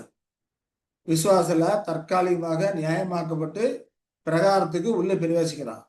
இங்க பலிபீடம் இருக்கு, இங்க தண்ணி தொட்டி இருக்கு இல்லைங்களா? இப்போ உள்ள விசுவாசம் பிரகாசிக்கும் போது இந்த தற்காலிகமாக விசுவாசம் நியாயமாக்கப்பட்ட அந்த நியாயமாக்குதல்ல அந்த விசுவாசத்துல விருத்தி அடையணும். படிப்படியா கருதப்பட்ட நியாயமாக்கப்படுதலுக்கு முன்னோக்கி போகணும். இந்த நிலையில வரும்போது தேவனுடைய பார்வையிலே நியாயமாக்கப்பட்டவன அந்த கருதப்பட்ட நிலைக்கு போகணும். இப்ப அதற்கு அவன் முன்னேறி கொண்டே போகணும். அதுக்கு முன்னேறி கொண்டே போகிறதுக்கு கிறிஸ்துவின் பலியில விசுவாசம் வைக்கணும், அதுல விருத்தி அடையணும், தண்ணீர் தொட்டியாகிய இந்த சத்தியத்துல மேலும் மேலும் தன்னை சுத்திகரித்துக் கொள்ளணும். முழு நியாயமாக்கப்படுதலை விசுவாசனால் அடையிறதுக்காக விசுவாச கிரியினால முன்னேற்றம் அடைந்து கொண்டே போகணும். அப்படி முன்னேற்றம் அடைந்து கொண்டே போகும்போது யாவையின் ஆடாக முதல் திரைக்கு முன்னே அவன் வந்து நிக்கிறான். இப்ப முன்னேற்றம் அடைந்து கொண்டே போகும்போது அவனுக்குள்ள ஒரு புது சித்தம், புது மனம், புது இருதயம் இதெல்லாம் வருது. இதெல்லாம் வளர்ந்து கொண்டே இருக்குது. ஏன்னா பழைய எண்ணங்கள் சிந்தனையை விட்டுட்டு சத்தியத்தை படிப்பதிலும் தேவனுடைய வாக்கு தத்தங்களை விசுவாசிக்கிறதிலும் அந்த கிரியை அதிலே விருத்தி அடையணும் போய்கொண்டே இருக்கும்போது புதிய மனம், புதிய சித்தம், புது இறுதியும் இது உருவாக்கூடியதா இருக்கிறது. அப்ப யாவை நாடாக முதல் திரைக்கு முன்பாக என்னுடைய சித்தம் இல்ல, உன்னுடைய சித்தப்படி கடவுள் அப்படின்னு சொல்லிட்டு பிரேசையில அந்த புதிய மனம், புதிய சித்தம், புதிய இதயத்தை தன்னுடைய பழைய மனதையும் சித்தத்தையும் சுவாமாய் சாகடித்த நிலையில தன்னை பலி செய்ய அர்ப்பணிக்க சுயமாக இங்க வந்து கட்டப்படுகிறான். ஏன்னா 2 ஆட்டுக்குட்டி ஆசலுக்கு கூட அதுல பார்க்கறோம். 2 ஆட்டுக்குட்டி வந்து கட்டப்படுது. அதுல சீட்டு போட்டுதான் ஒண்ணு கர்த்தருடைய ஆடு, இன்னொன்னு போக்காடுன்னு சொல்லப்படக்கூடியதை நம்ம ஏற்கனவே அந்த காரியங்கள்லாம் படிச்சிருக்கோம். ஆனா இப்போ அந்த கர்த்தருடைய ஆடா போக்காடான்னு தெரியாது. இப்போ இங்க நாம பாக்குறது உள்ளுக்குள்ள வந்து இந்த விதமாக டெவலப் ஆயிட்டு புதிய மனம், புதிய சித்தம், புதிய இதயத்தை தேவனுக்கு பிரேஷை பண்றதுக்காக இங்க கொண்டு வரக்கூடிய நிலையில இங்க கட்டப்பட்டு இருக்கிறான். அப்ப கட்டப்பட்டு இருக்கும்போது அடுத்ததா என்னன்னா யெஸ்வா கிறிஸ்து என்ன பண்றாரு? இப்ப யெஸ்வா பிரதிஷ்டைக்காக வந்து கட்டப்பட்டிருக்கிறான். முன்னால வந்து நிற்கும் போது ஆனவரா யெஸ்வா கிறிஸ்து தமது மீட்கும் பலி புண்ணியத்தை அவனுக்கு சாட்டுறாரு, இம்ப்யூட் பண்றாரு. அப்ப மீட்கும் பலி புண்ணியத்தை அவனுக்கு சாட்டி அதன் அடிப்படையில பூரண ஜீவனுக்குரிய உரிமையை அளிக்கிறார். அவர்களின் பிரதிஷ்டை தேவன் ஏற்கத்தக்கதாக அதுக்கு மதிப்பி விட்டாரு. இவர் இந்த மீட்கும் பலி புண்ணியத்தை அங்க அவனுக்கு சாட்டல அப்படின்னா தேவன் என்னுடைய பிரதிஷ்டை ஏற்க முடியாது. அப்ப மீட்கும் பலி புண்ணியத்தை சாட்டினதுக்கு அப்புறம் இவர்கள் ஆதாமில் வந்த பாவம், இப்ப செஞ்ச பாவம், எல்லா பாவங்களும் மன்னிக்கப்பட்டு இவர்கள் ஆதாம் பாவம் செய்வதற்கு முன்னமே எந்த நிலையில் இருந்தானோ அப்படிப்பட்ட ஒரு நிலையில இருக்கும்படிக்கான வருது. இன்னும் சொல்ல போனா 8ஆம் நாளுக்கான பூர்ணமான மனுஷிக ஜீவ உரிமையும் அதை பெற்றவனாக கருதப்படுகிறான். மனுஷனுக்கான ஜீவனுக்கான உரிமையும் அவன் பெற்ற. அவனுடைய பாவம் சாபம் நீக்கப்பட்டாச்சு. புது மனுஷனுக்கான ஜீவனுக்கு ஆதாரமான அந்த உரிமைகள்லாம் இவன் இங்க பெற்றவனாக இருக்கிறான். அப்ப இந்த நிலையில உயிரூட்டமுள்ள ஒரு காரியமாக அவன் உயிரூட்டமுள்ள நியாயமாக்குதல்ல அவன் இருக்கிறான். விட்டலைஸ் ஜஸ்டிபிகேஷன்ல இருக்கிறான். எண்ணப்பட்ட நிலையிலிருந்து இப்ப விட்டலைஸ் ஜஸ்டிபிகேஷனுக்கு ஆயிருக்கிறான். ஆனா இதெல்லாமே எங்க இருக்குது? பழைய மானசீகத்துல தான் இருக்குது. அந்த பழைய மானசீகம் மரணத்திலே அழிக்கப்படணும். மரணத்திலே மறித்த நிலையிலேயே வச்சிருக்கணும். அதை எலும்பு விடக்கூடாது. இப்ப இந்த புது மனுஷனுக்கான அந்த ஜீவனுக்கான உரிமை சிலாக்கியங்கள்லாம் அவருக்கு இருந்தாலும் அதுவும் அது பழைய மனுஷிகத்தை தான் எடுத்துக்கொண்டு கிரியை நடப்பிக்க வேண்டியதா இருக்குது. இப்படி அவர்கள் தங்களை தேவனுக்கென்று பலி ஒப்பு கொடுக்கும் போது இந்த புதிய மனுஷிகம், ஏன்னா கிறிஸ்துவின் மீட்பு பலி புண்ணியம் சாட்டப்பட்டு புதிய மனுஷீகம் இருக்குல்ல, ஜீவனுக்கு ஆதாரமான உரிமைகள், இதை என்ன பண்றாங்க? தேவனுக்கு பிரதிஷ்டை பண்ணி அங்க பண்டமாற்றம் செய்யறாங்க. அங்க பண்டமாற்றம் செய்யும் போதுதான் தேவன் என்ன பண்றாரு? அந்த பிரதிஷ்டை யாவை தேவன் அங்கீகரிக்கிறார். ஏன்னா யாவை தேவன் ஒரு பலியை அங்கீகரிக்கணும், அதுல எந்த ஒரு குறைவும் இருக்கக்கூடாது. கூணு குருடு அந்த மாதிரி எந்த ஒரு குறையும் இல்லாத பலி செலுத்தணும். அப்ப இந்த இடத்துல கிறிஸ்துவின் மீட்கும் பலி புண்ணியம் அவர்களுக்கு சாட்டப்பட்டதுனால எந்த ஒரு குறைவும் பாவ நுணுக்கங்களும் இல்லாத ஒரு ஜீவனுக்கான உரிமைகளை பெற்ற புதிய ஒரு மனுஷீகத்தை பெற்ற ஒரு மனிதனாக இங்கே இருக்கிறான். அவனுக்கு விட்டலைஸ் ஜஸ்டிபிகேஷன் இருக்குது. இந்த நிலையில தேவன் என்ன பண்றாரு? அந்த பெருசையை அங்கீகரிக்கிறாரு. அங்கீகரித்து இப்ப இவனை பண்டமாற்றம் செய்யறான். புதிய மனுஷீகத்தை பண்டமாற்றம் செய்யறான். அதை தான் தேவனுக்குன்னு ஒப்பு கொடுக்குறான். புதிய மனம், புதிய சித்தம், புதிய இதை தேவனுக்குன்னு படைக்கிறான். அந்த புதிய மனுஷீகத்தில் இருக்கக்கூடிய அந்த ஒரு காரியம் அதை தேவனுக்கு படைக்கிறான். தேவன் அதை அங்கீகரித்து அவனை புது சிருஷ்டியாக ஜெனிப்பிக்கிறாரு. இப்போதான் தேவன் அவருடைய அந்த பெருசையை அங்கீகரிக்கிறார். அப்ப அவர்களை புது சிருஷ்டியாக மனுஷீக மண்பானத்திலே ஜெனிப்பிக்கிறாரு. இது எல்லாமே அந்த மனுஷீக மண்பானத்துல நடக்குது. அப்ப புது சிருஷ்டியா ஜெனிப்பித்து கிறிஸ்துக்குள்ளான பரிசுத்தாவின் அபிஷேகத்தை கொடுக்கிறார். அந்த புது சிருஷ்டிக்கு தான் பரிசுத்தாவின் அபிஷேகம் கொடுக்குது.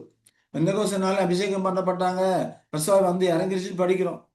இவ்வளோ காரியங்கள் அங்க நடக்குது. அந்த புது சிருஷ்டி ஜெனிப்பிக்கப்பட்டு கிறிஸ்துவனுடைய அந்த மீட்பு பலி புண்ணியம் சாட்டப்பட்டு அதை அவங்க பண்டமாற்றம் செய்யும் போது அந்த புது சிருஷ்டி என்னது? அவர்களும் புது சிருஷ்டியாக ஜெனிப்பித்தல் நடக்குது அப்படின்னு சொல்லி பார்க்கிறோம். அந்த புது சிருஷ்டிக்கு தான் இந்த பரிசுத்தாவின் அபிஷேகம் வருகிறது. அந்த புது சிருஷ்டி அபிஷேகத்தை கொடுக்கும்போது அது என்ன பண்றது? பரம சிந்தை, பரம வாஞ்சை, பரம சித்தம் இதை பெறக்கூடியதா இருக்கிறது. ஒருவருடைய மனதிலே விருப்பத்தை செய்கை உண்டாக்குறவர் கர்த்தரேன்னு படிக்கிறோம் இல்லையா? அந்த புது சிருஷ்டி மனதிலே இருக்கக்கூடிய விருப்பம் செய்கையெல்லாம் பரிசுத்தாவின் மூலம் வரக்கூடிய ஒரு காரியமா இருக்கிறது. அது தேவனுக்கு ஏற்ற சித்தமாக அது இருக்கக்கூடியா இருக்கிறது. அது பரம காரியங்களை குறித்து அது கண்ணோக்கமா இருந்து வாஞ்சை உள்ளதா இருக்கக்கூடியதா இருக்குது. இப்படி பரிசுத்தாவினால் ஜனிப்பிக்கப்பட்டு அபிஷேகம் பண்ணப்பட்ட அந்த புது சிருஷ்டி கரு நிலையில இப்ப பரிசுத்த ஸ்தலத்துல இருக்குது. குத்து விளக்கு, மேஜை, பொறுப்பிடம் இருக்கு இல்லையா? இந்த பரிசுத்த ஸ்தலத்துக்குள்ள இருக்குது. பிரதிஷ்டைக்கு பண்ணி புது சிருஷ்டி ஆனதுக்கு அப்புறம் பரிசுத்த ஸ்தலத்துக்கு வந்துருச்சு. இப்ப பரிசுத்த ஸ்தலத்துக்கு வந்துட்டு இந்த பழைய மனுஷிகத்தை பலி செலுத்தணும். புது சிருஷ்டி படிப்படியா வளரணும். அதுக்கு தேவையான ஊட்டச்சத்தா சமூகத்து அப்பங்களை சாப்பிடணும்.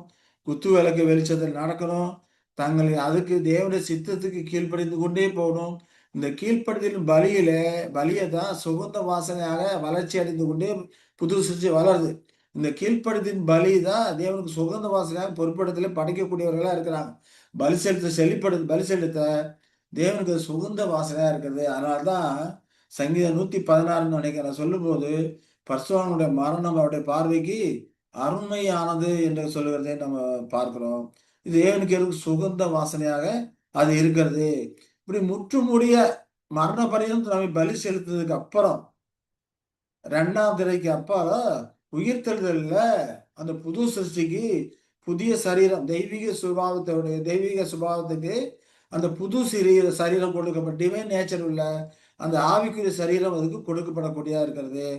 இங்க கருநிலையிலே ஜனிப்பிக்கப்பட்டு படிப்படியாக வளர்ந்து பூரணமாகி கடைசியில உயிர்த்தெழுதல் மூலமா தான் அங்கே பரத்துக்குள்ள அவங்க போறாங்க. இது அவர்களுடைய காரியமா இருக்கிறது.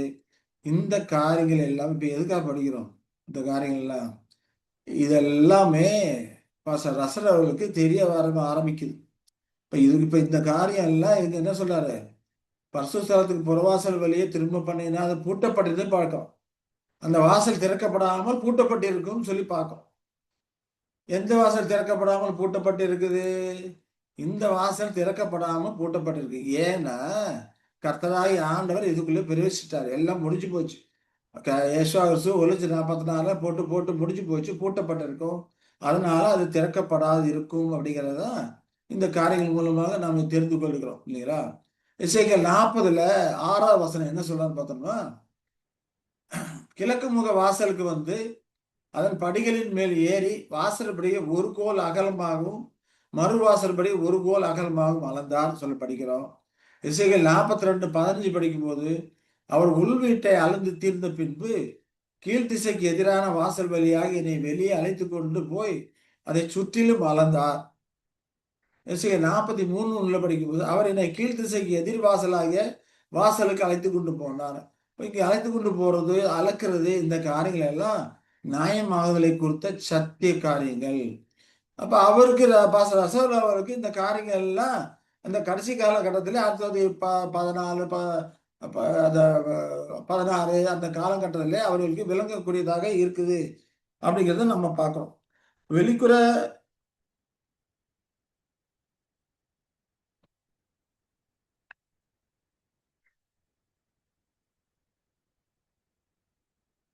அப்ப இந்த உயிரூட்டப்பட்ட நியாயமாக்குதல் என்பது உடனடியாக ஆவினால் ஜனிப்பிக்கப்படுவர்களுக்கு மட்டுமே உரிய ஒரு காரியமா இருக்குது அப்படிங்கிறத நாம புரிந்து கொள்கிறோம்.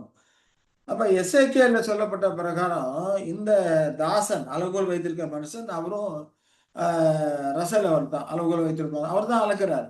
ஏன்னா இந்த காரியங்கள் எல்லாம் என்ன நடக்குது, திரைக்கு முன்னால என்ன நடக்குது, அதுக்கு முன்னால வாசல் உள்ள வரும்போது அவர்கள் எந்த மனநிலையில இருக்கிறாங்க, எப்படி உள்ள வர்றாங்க, நியாயமாகுதல் எப்படி நடக்குது அப்படிங்கிற காரியங்கள் எல்லாம் அங்க வெளிப்படுது. அதுதான் அங்க அளக்கிறது அங்க சொல்லப்படுகிறது.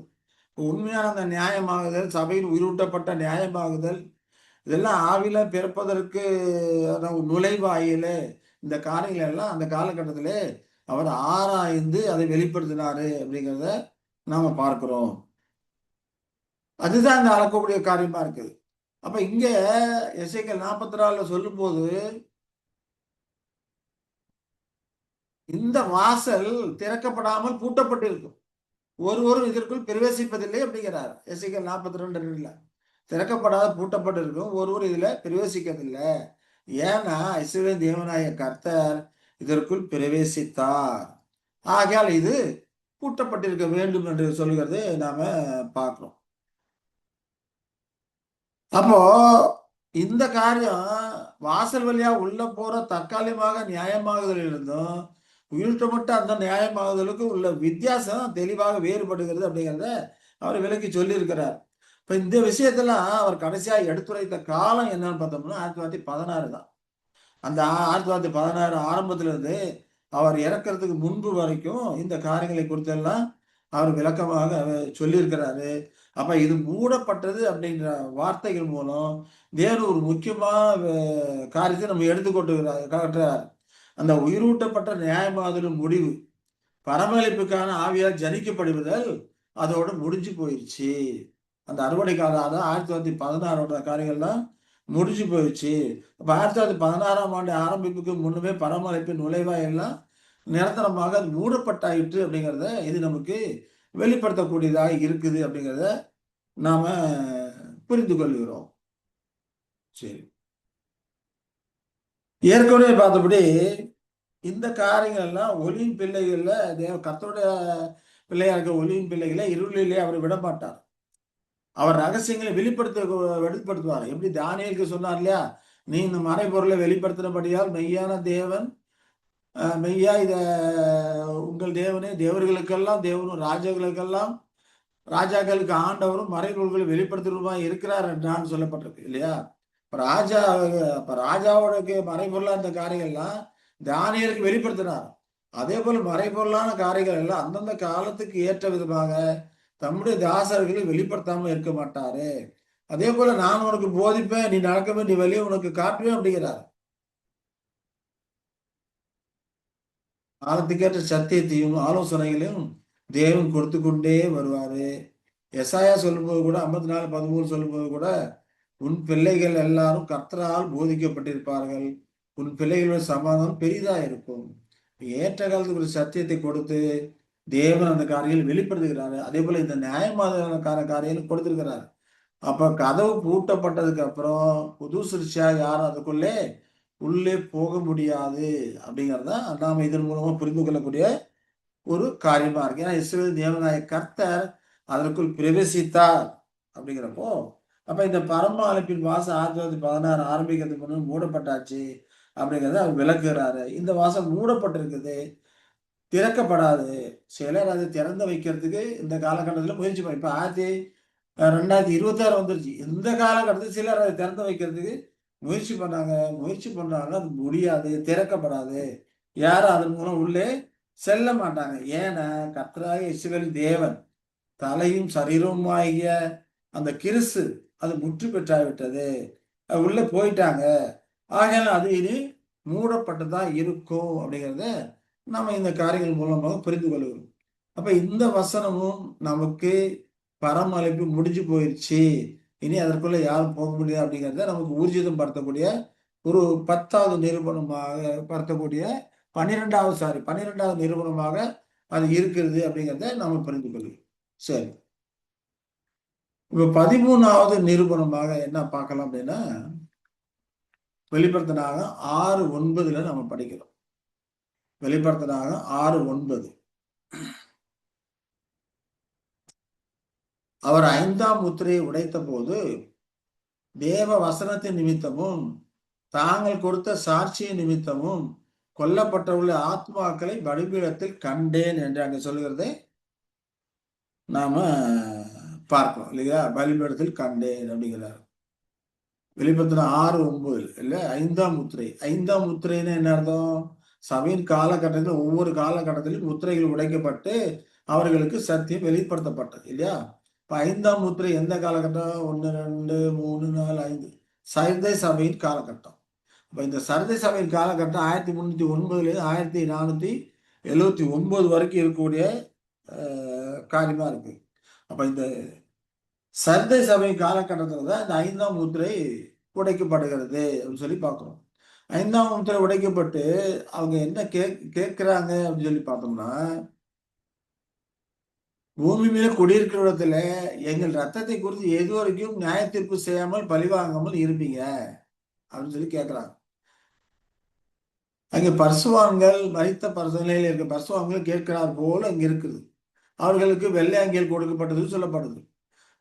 அப்ப அவர்களுக்கு என்ன பதில் சொல்றாங்க? அவர்கள் தங்களை போல கொலை செய்யப்பட போகிறவர்களாக தங்கள் உடன் பணிவிடைக்காரர்களும் தங்கள் சகோதரமானவர்கள் தொகை நிறைவாகும் வரைக்கும் இன்னும் கொஞ்ச காலம் இளைப்பாறணும் அப்படின்னு சொல்லி அவர்களுக்கு பதில் சொல்லப்பட்டிருக்கு அப்படிங்கிறத நாம பார்க்கிறோம் இல்லைங்களா?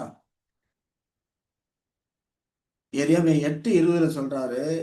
இதுக்கு இணையாக எரேமியா 8:20 சொல்றாரு. அறுப்பு காலம் சென்றது, கோடை காலம் முடிந்தது, நாமோ இன்னும் ரட்சிக்கப்படவில்லை அப்படிங்கிறார். அதுவே லேவியராகும் அறுப்பு காலம் முடிஞ்சிருச்சு, ஆனா இன்னும் ரட்சிக்கப்படலையே அப்படின்னு சொல்லி அங்க சொல்றதை பார்க்கிறோம். லேவியா 16:15 பார்க்கும்போது ஜனத்தினோட பாவ நிவாரண பலியான வெள்ளாட்டுக்கடாவை அவன் கொன்று அதன் இரத்தத்தை திரைக்கு உட்புறமாக கொண்டு வந்து காளையின் இரத்தத்தை தெளித்தது போல அதன் இரத்தத்தையும் கிருபாசனத்தின் மேலும் அதற்கு முன்பாகவும் தெளித்து படிக்கிறோம்.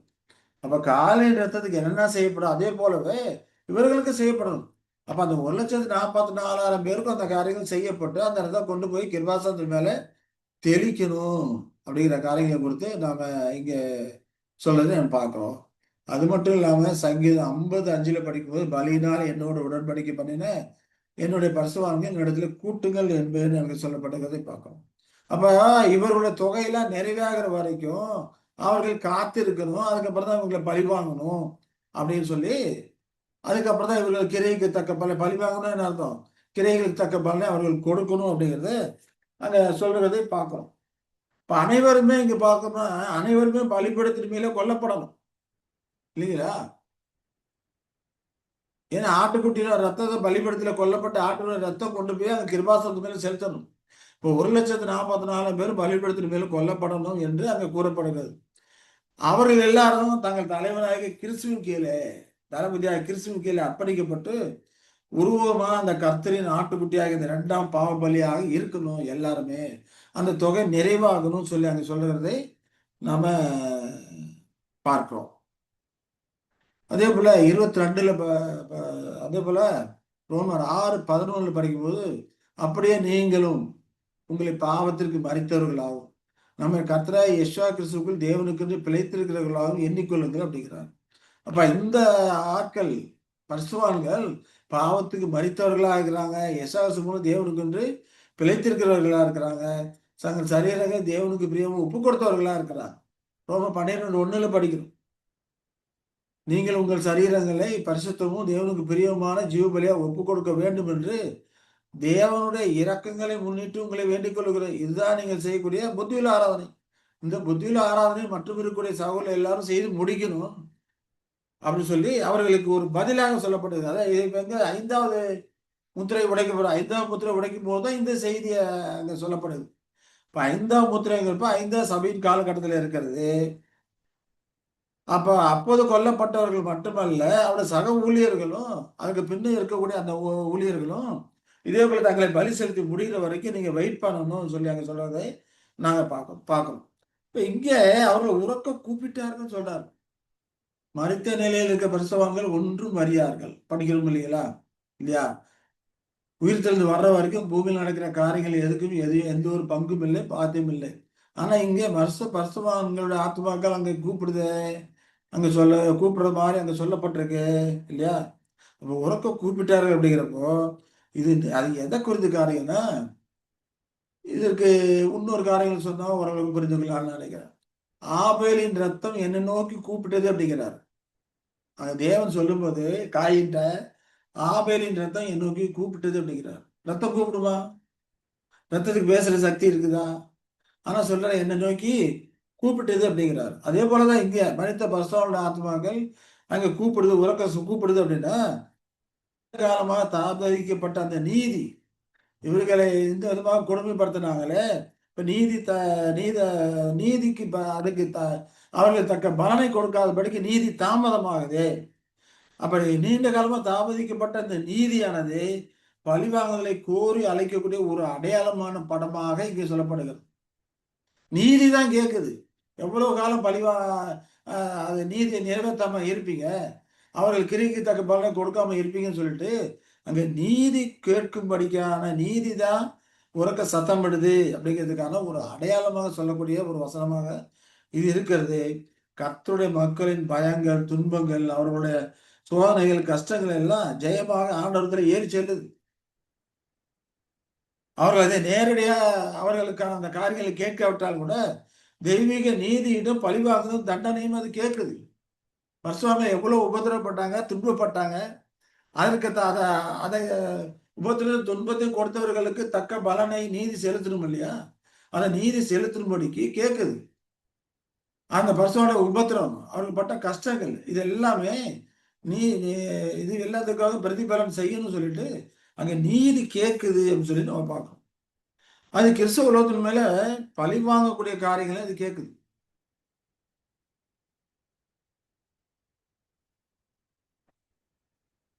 இந்த பழி வாங்குதல் 1914 தான் ஆரம்பிக்கூடியதா இருக்கு. 1878ல கிறிஸ்தவ மண்டலத்தின் மேலே அவர்கள் இருக்க அந்த தேவ தயவுல நீக்கப்பட்டு போயாச்சு இல்லையா?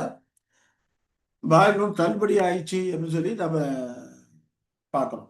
ஆனா பழிவாங்கும் நாள் அப்படிங்கிறப்போ அது அழிவை குறிக்கூடியதா இருக்கிறது. அது 1914 மகாபத்ரத்திலிருந்து தொடங்குது. இன்னும் சொல்ல போனா ட்ரென்ச் வார்ஃபேர்ல இருந்து தொடங்குது அப்படின்னு சொல்லி அந்த காரியங்களை குறித்து நாம ஆர்டிக்கல்ல நம்ம படிச்சிருக்கோம் இல்லைங்களா?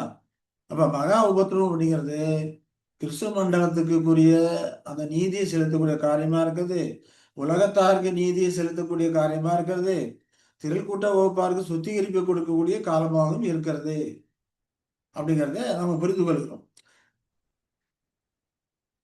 அப்போ அந்த தேதிக்கு முன்பே கிறிஸ்து வகுப்பார் அனைவரும் மரணத்திற்கு அர்ப்பணிக்கப்பட்டு ஆவியினால் ஜெபிக்கப்பட்டிருந்தாங்க அப்படிங்கிறத இதன் மூலமாக நமக்கு தெரிய வரக்கூடியதா இருக்கிறது. அப்ப அவருடைய மனித இயல்பு கொல்லப்பட்டது எங்க அப்படிங்கிறத புரிந்து பலியாக கொல்லப்படணும், அதே விதமாக முழுவதுமாக கொல்லப்படணும் என்று அங்க சொல்லப்படுறதை நாம பார்க்கிறோம். அப்போ மனித இயல்பு முழுமையாக கொல்லப்படணும்னு சொல்லப்பட்டிருக்குது. ஆனா அதே சமயத்துல 1878ல பரிசுத்தவான் உயிர்த்தெழுதல் நடந்துருச்சு அப்படின்னு சொல்லி பார்க்கிறோம். பரிசுத்தவான் உயிர்த்தெழுதல் நடந்துருச்சு, வாஸ்தவம் தான். ஆனா அதே சமயத்துல ஓடிக்கொண்டிருக்கிற பரிசுத்தவான்கள் தங்கள் ஓட்டத்தை ஓடி முடிக்கணும். ஏன்னா மரணபரிதான் நிலை நிற்பவனே ரட்சிக்கப்படுவான்னு சொல்லப்பட்டிருக்கு. மரணபரிதான் அந்த ஓட்டத்தை ஓடி நிறைவுபடும் போது அவர்கள் நித்திரை அடையில வெயிட் பண்ண வேண்டிய அவசியம் இல்லை. இமைப்பொழுதிலே மறுரூபமாகி கிறிஸ்துவோடு கூட சுதந்திரராக ஆகிறாங்க. இப்ப அந்த காலகட்டம் அப்படிங்கிறப்போ அவர்கள் மறிச்சு மறிச்சு மறிச்சு அப்படியே மறுரூபமாகி போயிடுறாங்கன்னு சொல்லி நம்ம பார்க்கிறோம். அப்போ நித்திரை அடைவதில்லை அப்படிங்கிறப்ப சாக மாட்டாங்கன்னு அர்த்தம் இல்லை. நித்திரையில ஒரு நிமிஷமாவது இமைப்பொழுதாவது வெயிட் பண்ண வேண்டிய அவசியம் இல்லை. ஏன்னா உயிர்த்தெழுதல் ஆரம்பிச்சிருச்சு. 1878 ஆரம்பிச்சிருச்சு. ஓட்டத்தை முடிக்க முடிக்க கிறிஸ்துவோடு கூட சேர்ந்து அவரோடு கூட ஆளுகையிலே அவர்கள் பங்கெடுக்கக்கூடியவர்களாக அவர்கள் இருக்கிறாங்க. இந்த விதமாக தான் பரிசுத்தவான்கள் பரிசுத்தவான்கள் உயிர்த்து கிறிஸ்துவுடனே கூட ஆளுகை வருடம் அரசாளக்கூடியவர்களாக அவர்கள் இருக்கிறாங்க அப்படிங்கிறது நமக்கு தெளிவாக தெரியக்கூடியதாக நம்ம இருக்கிறது. அப்ப 1916 அந்த காரியம் 14 16 அந்த காரியங்கள்லாம் புதுசா ஜனிப்பிக்கக்கூடிய அந்த காரியங்கள்லாம் முற்று பெற்றாய் விட்டது என்பதை நாம இந்த வசனத்து மூலமும் நாம புரிந்து கொள்கிறோம். இதுவும் நமக்கு ஒரு நிரூபணமாக இருக்கிறது சொல்லி நாம் பார்க்கிறோம். 14வது நிரூபணமாக நாம ஒரு காலக்கணக்கு ஆதாரத்தை நாம பார்க்கலாம். 14வது நிரூபணமாக ஒரு காலக்கணக்கு ஆதாரம் நமக்கு இங்கே கொடுக்கப்படுகிறது. ஆதியாகமம் 15ல 7ல இருந்து 9 வரைக்கும் நம்ம படிச்சோம்னா, பின்னும் அவர் அவனை நோக்கி, இந்த தேசத்தை உனக்கு சுதந்திரமாக கொடுக்கும் பொருட்டு உன்னை ஊர் என்கிற கல்தேயருடைய பட்டணத்திலிருந்து அழைத்து வந்த கர்த்தர் நானே. அதற்கு அவன், கர்த்தராகிய ஆண்டவரே, நான் அதை சுதந்திரத்துக் கொள்வேன் என்று எதனால் அறிவேன் அப்படிங்கிறான். இங்கே அவன் கேட்கிற காரியத்தை நம்ம கவனமா பார்க்கணும். நான் அதை சுதந்திரத்துக் கொள்வேன் என்று எதனால் அறிவேன் அப்படிங்கிற கேட்கிறார். அடையாளம் கேட்கிறார். எதனால் அறிஞ்சு கொள்வேன்? நான் எப்படி சுதந்திரத்துக் கொள்வேன்னு கேட்கல. சுதந்திரத்தை கொள்ளுவேன் நிச்சயம்தான். எப்படி நான் எதனால அறிந்து கொள்ளுவேன்? எதனால அறிந்து கொள்றதுன்னு கேட்கிறார். அதற்கு அவர் என்ன சொல்றாரு? 3 வயது கிடாரி, 3 வயது வெள்ளாட்டுக்கடா, 3 வயது ஆட்டுக்கடா, ஒரு காட்டுப்புறா, ஒரு புறா குஞ்சம் என்னிடத்தில் கொண்டு வா அப்படிங்கிறாரு. அப்ப இந்த இதுல கணக்கு பண்ணோம்னா 11 வருது. 3 வயசு, அப்புறம் ஒரு 3 3 3 9, அப்புறம் ஒரு காட்டுப்புறா, ஒரு புறா குஞ்சு, ஒன்று ஒன்று அப்படிங்கிறப்ப 10 11 11 அப்படிங்கிறப்போ அது ஒவ்வொன்றும் ஒரு வருஷம். வயது அப்படிங்கிறப்ப ஒரு வருஷம் தானே. இப்போ ஒன்று ஒரு வருஷம், ஒரு வருஷத்துக்கு 360 நாள். அப்ப 11 into 360ன்னு போட்டோம்னா 3960 வருடங்கள் நமக்கு வரக்கூடியதா இருக்குது. இப்ப இந்த காரியங்களை ஞாபகம் வைக்கணும். 3960 வருடங்கள் இங்க வரக்கூடியதா இருக்குது. இதன் மூலம் அவர் என்ன வெளிப்படுத்துறார் அப்படிங்கிறத நாம் இப்போ பார்க்கக்கூடிய ஒரு காரியமாக இருக்கிறது சொல்லி பார்க்கிறோம். சரி, இப்ப இந்த காரியம் எப்ப ஆரம்பிச்சது அப்படின்னு சொல்லி வசனங்கள் நாம் பார்க்கலாம். லேவியராகமம் 23:6 பார்க்கும்போது, அந்த மாதம் 15ஆம் தேதியிலே கர்த்தருக்கு புளிப்பில்லா அப்ப பண்டிகையுமாய் இருக்கும் 7 நாள் புளிப்பில்லா அப்பங்களை புசிக்க வேண்டும். எந்த மாதம்? நிசான் மாதம் 15ஆம் தேதி சொல்றார் இல்லையா? கர்த்தருக்கு அப்ப பண்டிகை. 14ஆம் தேதி பஸ்கா பண்டிகை. 15ஆம் தேதி கர்த்தருக்கு புளிப்பில்லாத அப்ப பண்டிகை. 7 நாள் புளிப்பா அப்பங்களை புசிக்க வேண்டும். அடுத்ததா இன்னொரு காரியம் நாம ஞாபகம் பண்ண வேண்டிய என்ன வேண்டியதுன்னா, என்ன ஆகுமோ 28:17 அந்த மாதம் 15ஆம் தேதி பண்டிகை நாள் 7 நாளும் புளிப்பில்லா அப்ப புசிக்கணும்னு இங்கே சொல்றாரு. இந்த என்ன 33:3 படிக்கும்போது, முதலாம் மாதத்தின் 11ஆம் தேதியிலே அவர்கள் ராமசேசை விட்டு புறப்பட்டார்கள். இஸ்ரவேல எகிப்திலிருந்து ராமசேசை விட்டு புறப்பட்டது எப்போ பார்த்தோம்னா 11ஆம் தேதியிலே அப்படின்னு சொல்லி பார்க்கணும். அப்ப பஸ்காவுக்கு மறுநாள்ல எகிப்தியர் எல்லாரும் பார்க்க இஸ்ரவேல் புத்திரர் பலத்த கையுடன் புறப்பட்டார்கள் என்று அங்க சொல்லுகிறதை நாம இந்த இதுல நாம பார்க்கிறோம் இல்லைங்களா.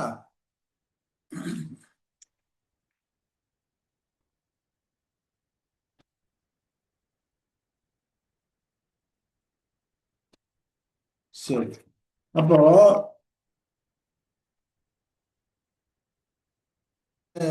இதெல்லாம் கம்பேர் பண்ணி பார்த்தாதான் நமக்கு அந்த காரியங்கள் புரியும். புறப்பட்டதே பஸ்கா நாள்ல அவங்க புறப்பட்டாங்கன்னு சொல்லி நம்ம பார்க்கணும் இல்லைங்களா. அதே போல யாத்திராங்க 12:41 படிக்கும் போது என்ன சொல்றாரு அப்படின்னா, 430 வருஷம் முடிந்த அன்றைய தினமே கர்த்தருடைய சேனைகள் எல்லாம் எகிப்து தேசத்து புறப்பட்டது ஆதாமு சொல்லி நம்ம பார்க்கோம். 42வது வசனம், கர்த்தர் அவர்களை எகிப்து தேசத்திலிருந்து புறப்பட பண்ணினால் அது அவருக்கென்று முக்கியமான ஆசரிக்கத்தக்க ராத்திரியா ஆயிற்றுன்னு சொல்லி பார்க்கணும். ஆபிரகாம் உடன்படிக்கை பண்ணினதிலிருந்து 430 வருஷம் முடிந்த அன்றைய தினமே கர்த்தருடைய சேனைகள் எல்லாம் எகிப்திலிருந்து புறப்பட்டது என்று அங்க சொல்லுவதை நம்ம பார்க்கிறோம். இப்ப 430 வருஷம் அப்படிங்கிறப்போ ஆபிரகாம் உடன்படிக்கை பண்ணிலிருந்து இஸ்ரவேல் ஜனங்கள் புறப்பட்டது வரைக்கும் 430 வருஷங்கள். ஆபிரகாம் உடன்படிக்கை பண்ணது அப்படிங்கிறப்போ 1615 கிமு 1000 ராமசேசை விட்டு அவர்கள் புறப்பட்டது, எகிப்திலிருந்து புறப்பட்டது கிமு 1615. உடன்படிக்கை பண்ணது 430 வருடங்களுக்கு முன்பு. அதோட 430 வருடங்களை கூட்டினால் நமக்கு வர்றது 2045. அப்ப கிபி 2045 கிமு 2045ல உடன்படிக்கை பண்ணாரு அப்படின்னு சொல்லி பார்க்கணும் இல்லைங்களா. சரி, இப்ப இதுல எதுக்காக இந்த நிசான் மாசத்தை கொண்டு வந்தோம் அப்படின்னு சொல்லி பார்த்தோம்னா, அந்த பஸ்கா காலம் இல்லையா. நிசான் மாதம் 15ஆம் தேதிங்கிறது, நிசான் 15ங்கிறது பஸ்கா காலம். அப்ப பஸ்கா காலம் அப்படிங்கிற 2045 வருஷம் அப்படிங்கிறப்போ 2044 அதுக்கப்புறம் பிளஸ் 8.5 மாசம் இது பின்னால போகணும். பஸ்கா காலம் அப்படிங்கிறப்போ கிமு அப்படிங்கிறப்போ டிசம்பர், நவம்பர், அக்டோபர், செப்டம்பர் அப்படி பின்னால போகும். அப்ப பின்னால போகும்போது பஸ்கா காலம் எங்க வருது அப்படின்னு பார்த்தோம்னா 8 மாதங்களுக்கு முன்னால அது வரக்கூடியதா இருக்கு. அப்ப கிமு 2000 முழு 2044 வருஷங்கள் பிளஸ் 8 மாசங்கள். அப்பதான் அந்த பஸ்கா பண்டிகை நாள் அங்க வர பஸ்கா நாள் அந்த பண்டிகை நாள்லாம் வரக்கூடியதா இருக்கிறது அப்படின்னு சொல்லி நாம பார்க்கிறோம். அப்ப இது 2044 பிளஸ் 8 வருடம் இருக்கிறது கிமு 2045 வருது. அப்ப ஆபிரகாமுக்கு சொன்ன அந்த காரியங்கள் 3960 வருடம்.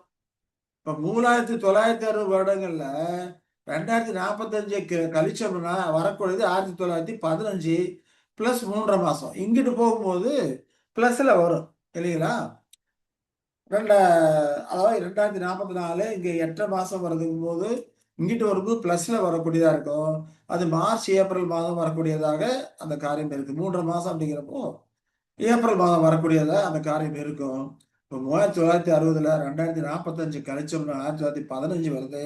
இப்போ 1916ஓடு அந்த காரியம் 15 பிளஸ் 3.5 மாசம் அப்படிங்கிறப்போ 1916ல அந்த பஸ்கா பண்டிகையோட நிசான் 15ஓட இந்த காரியம் முற்று பெறக்கூடியதா இருக்குது அப்படிங்கிறத புரிந்து கொள்ளுகிறோம். அப்ப அதற்கப்புறம் கிறிஸ்துவ வைப்பார் அங்க கிடையாது. அதுக்காக தான் நாம இந்த காலக்கணக்கு படிக்கணும். அப்புறம் உடன்படிக்கை பண்ணியில இருந்து நம்ம கணக்கு பண்ணி பார்க்கும்போது அவருக்கு இந்த காரியங்களை எதனால் சுதந்திரத்துக் கொள்வேன் அதான் கேட்கிறாரு இல்லையா.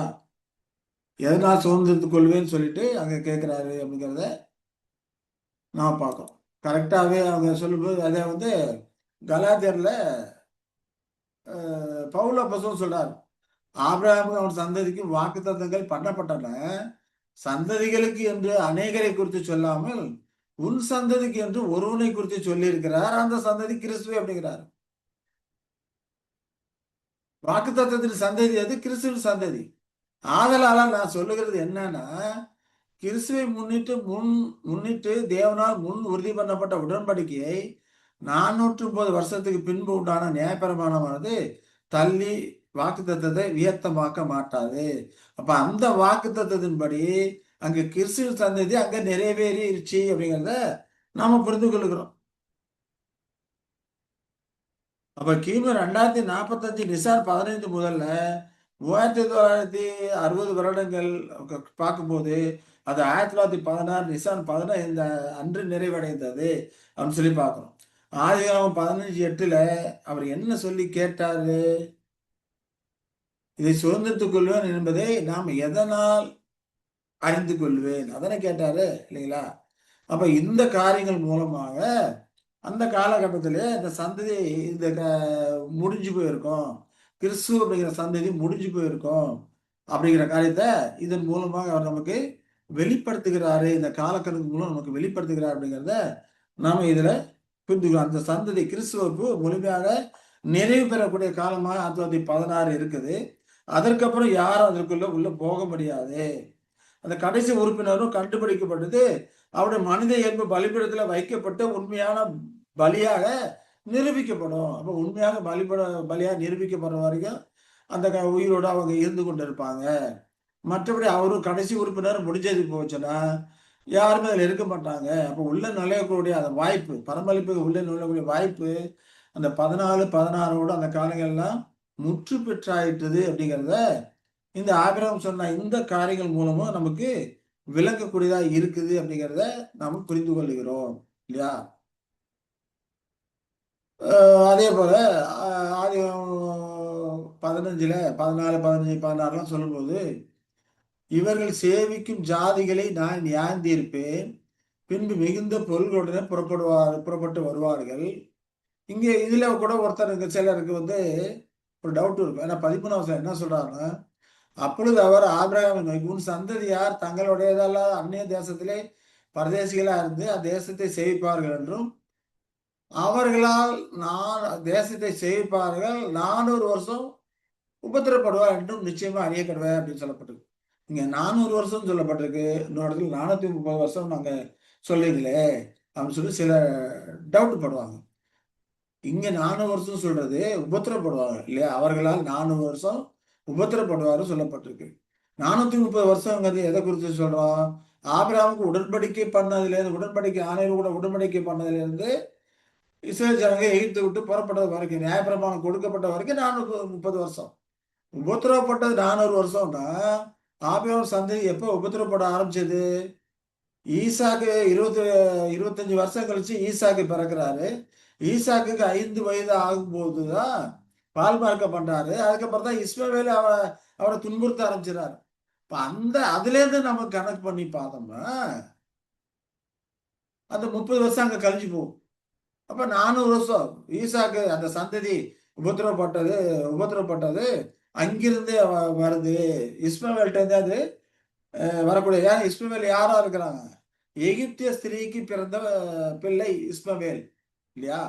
அப்ப எகிப்தியெல்லாம் கஷ்டப்பட்டது அங்கிருந்து ஆரம்பிக்குது அப்படின்ற மாதிரி நம்ம இந்த காரியங்களை புரிந்து கொள்ளணும். வேதாகமும் எதுவும் தவறா இருக்காது, நாம புரிந்து கொள்ளுதல தவறு இருக்கும்.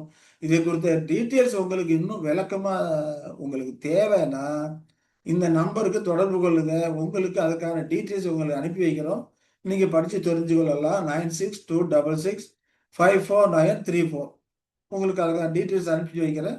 வேணா நீங்க படிச்சு தெரிஞ்சு கொள்ளலாம். இப்ப நாம தொடர்ந்து இந்த செய்திக்கு வருவோம். இங்கே பார்க்கும்போது இவர்கள் சேவிக்கும் சாதிகள் நான் நியாயம் தீர்ப்பேன், பின்பு மிகுந்த பொருள்களை புறப்படுவார்கள். நீ சமாதானத்தோடு உன் பிதாக்கடத்தில் சேருவாய், நல்ல முதிர் வயதிலே அடக்கம் பண்ணப்படுவாய். 4ஆம் தலைமுறையிலே அவர்கள் இவ்விடத்துக்கு திரும்ப வருவார்கள். ஏனென்றால் எம்மோரியருடைய அக்கிரமம் இன்னும் நிறைவாகவில்லை என்று சொல்கிறதை பார்க்கணும். இங்க 4ஆம் தலைமுறையிலே திரும்பி வருவாங்க அப்படின்னு சொல்லி சொல்றாரு இல்லைங்களா? இப்ப 4ஆம் தலைமுறை அப்படிங்கிறது இது எதை குறிக்கக்கூடியதா இருக்குது அப்படிங்கிறத பார்க்கணும்.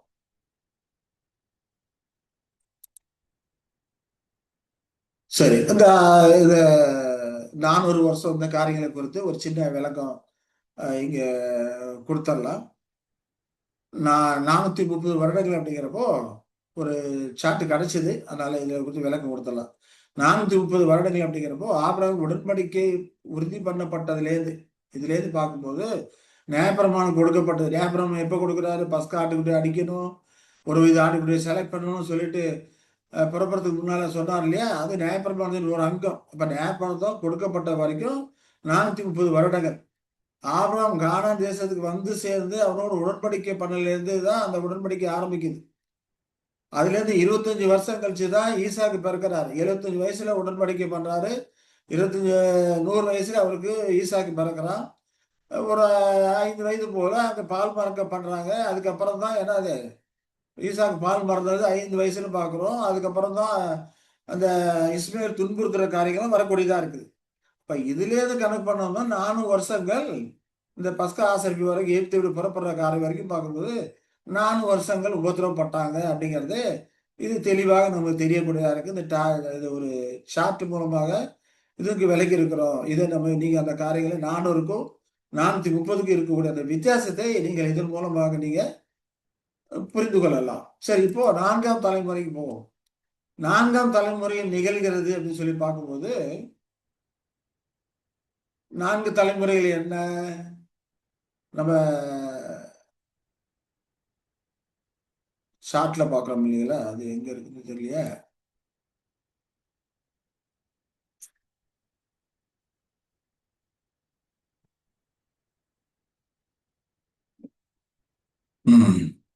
முற்பிதாக்களின் யுகம் பார்க்குறோம். இது முதலாம் தலைமுறை, 2ஆம் தலைமுறை, 3ஆம் தலைமுறை, 4ஆம் தலைமுறை. 4 யுகங்களே அதுக்கு குறிக்கக்கூடியதா இருக்கு. 4ஆம் தலைமுறையில் அவர்கள் திரும்பி வருவார்கள் அப்படிங்கிறத சொல்லப்படுது. 4ஆம் தலைமுறை இது ஆரம்ப காலம் மேசியா யுகம், முற்பிதாக்களின் யுகம், யூத யுகம், சுவிசேஷ யுகம், 3 தலைமுறை. 4ஆம் தலைமுறை அப்படிங்கிறப்ப மேசியா யுகம், 1000 வருட யுகம். 1000 வருட யுகம் ஆரம்பம் எங்கே? 1874. அந்த ஆரம்பத்திலே அவர்கள் திரும்ப வருவார்கள் அப்படிங்கிறப்ப கிறிஸ்துவ வைப்பாங்க. திராவிச்சு இழந்து போனதையெல்லாம் திரும்ப கொடுக்கக்கூடிய இந்த காலங்களாக இது இருக்கிறது. கிறிஸ்துவ வைப்பார் முற்று பெற்ற ஒரு காலமா இருக்கிறது. அப்ப இந்த நிலையில ஆபிரகாமுக்கும் அவரை போன்றவர்களுக்கும் சுதந்திரம் வாங்கக்கூடிய அந்த சந்ததி மற்ற எல்லாரும் சுதந்திரம் கொடுக்கணும் இல்லையா? வாக்குத்தத்தை பெற்ற சந்ததி தான் எல்லாத்தையும் சுதந்திரம் கொடுக்கணும். அந்த சந்ததி முழுமையாக முத்திரையிடப்பட்டிருக்கும் அப்படிங்கிறத நாம இதன் மூலமாக நாம புரிந்து கொள்ளுகிறோம். அப்போ சொல்ல 7:5 படிக்கும்போது ஒரு அடி நிலத்தை ஆகிலும் அவனுக்கு கையாட்சி கொடாமல் இருக்கையில் அவனுக்கும் பிள்ளைகளா இருக்கும்போது உனக்கும் உனக்கு பின்வரும் உன் சந்ததிக்கும் இதை சுதந்திரமாக தருவேன் என்று அவனுக்கு வாக்கு பண்ணினார் அப்படின்னு சொல்லப்பட்டிருக்கு இல்லைங்களா? அப்ப நிறைவேறல பார்க்கும்போது கிறிஸ்துவுக்கும் அவரோட சந்ததிக்கும் அதை கொடுக்குறாரு அப்படின்னு சொல்லி நம்ம பார்க்கணும். வாக்கு பண்ணது பெறதுக்கு முன்னுமே அப்படின்னு சொல்லி பார்க்கணும். அதே போல எபிரேயர் 11:39-40 பார்க்கும்போது மூப்பராய பாத்திரங்களை குறித்து சொல்லும் போது இவர்கள் எல்லாரும் விசுவாசனாலே நற்சாட்சி பெற்றும் வாக்குத்தத்தம் பண்ணப்பட்டதை அடையாமல் போனார்கள்.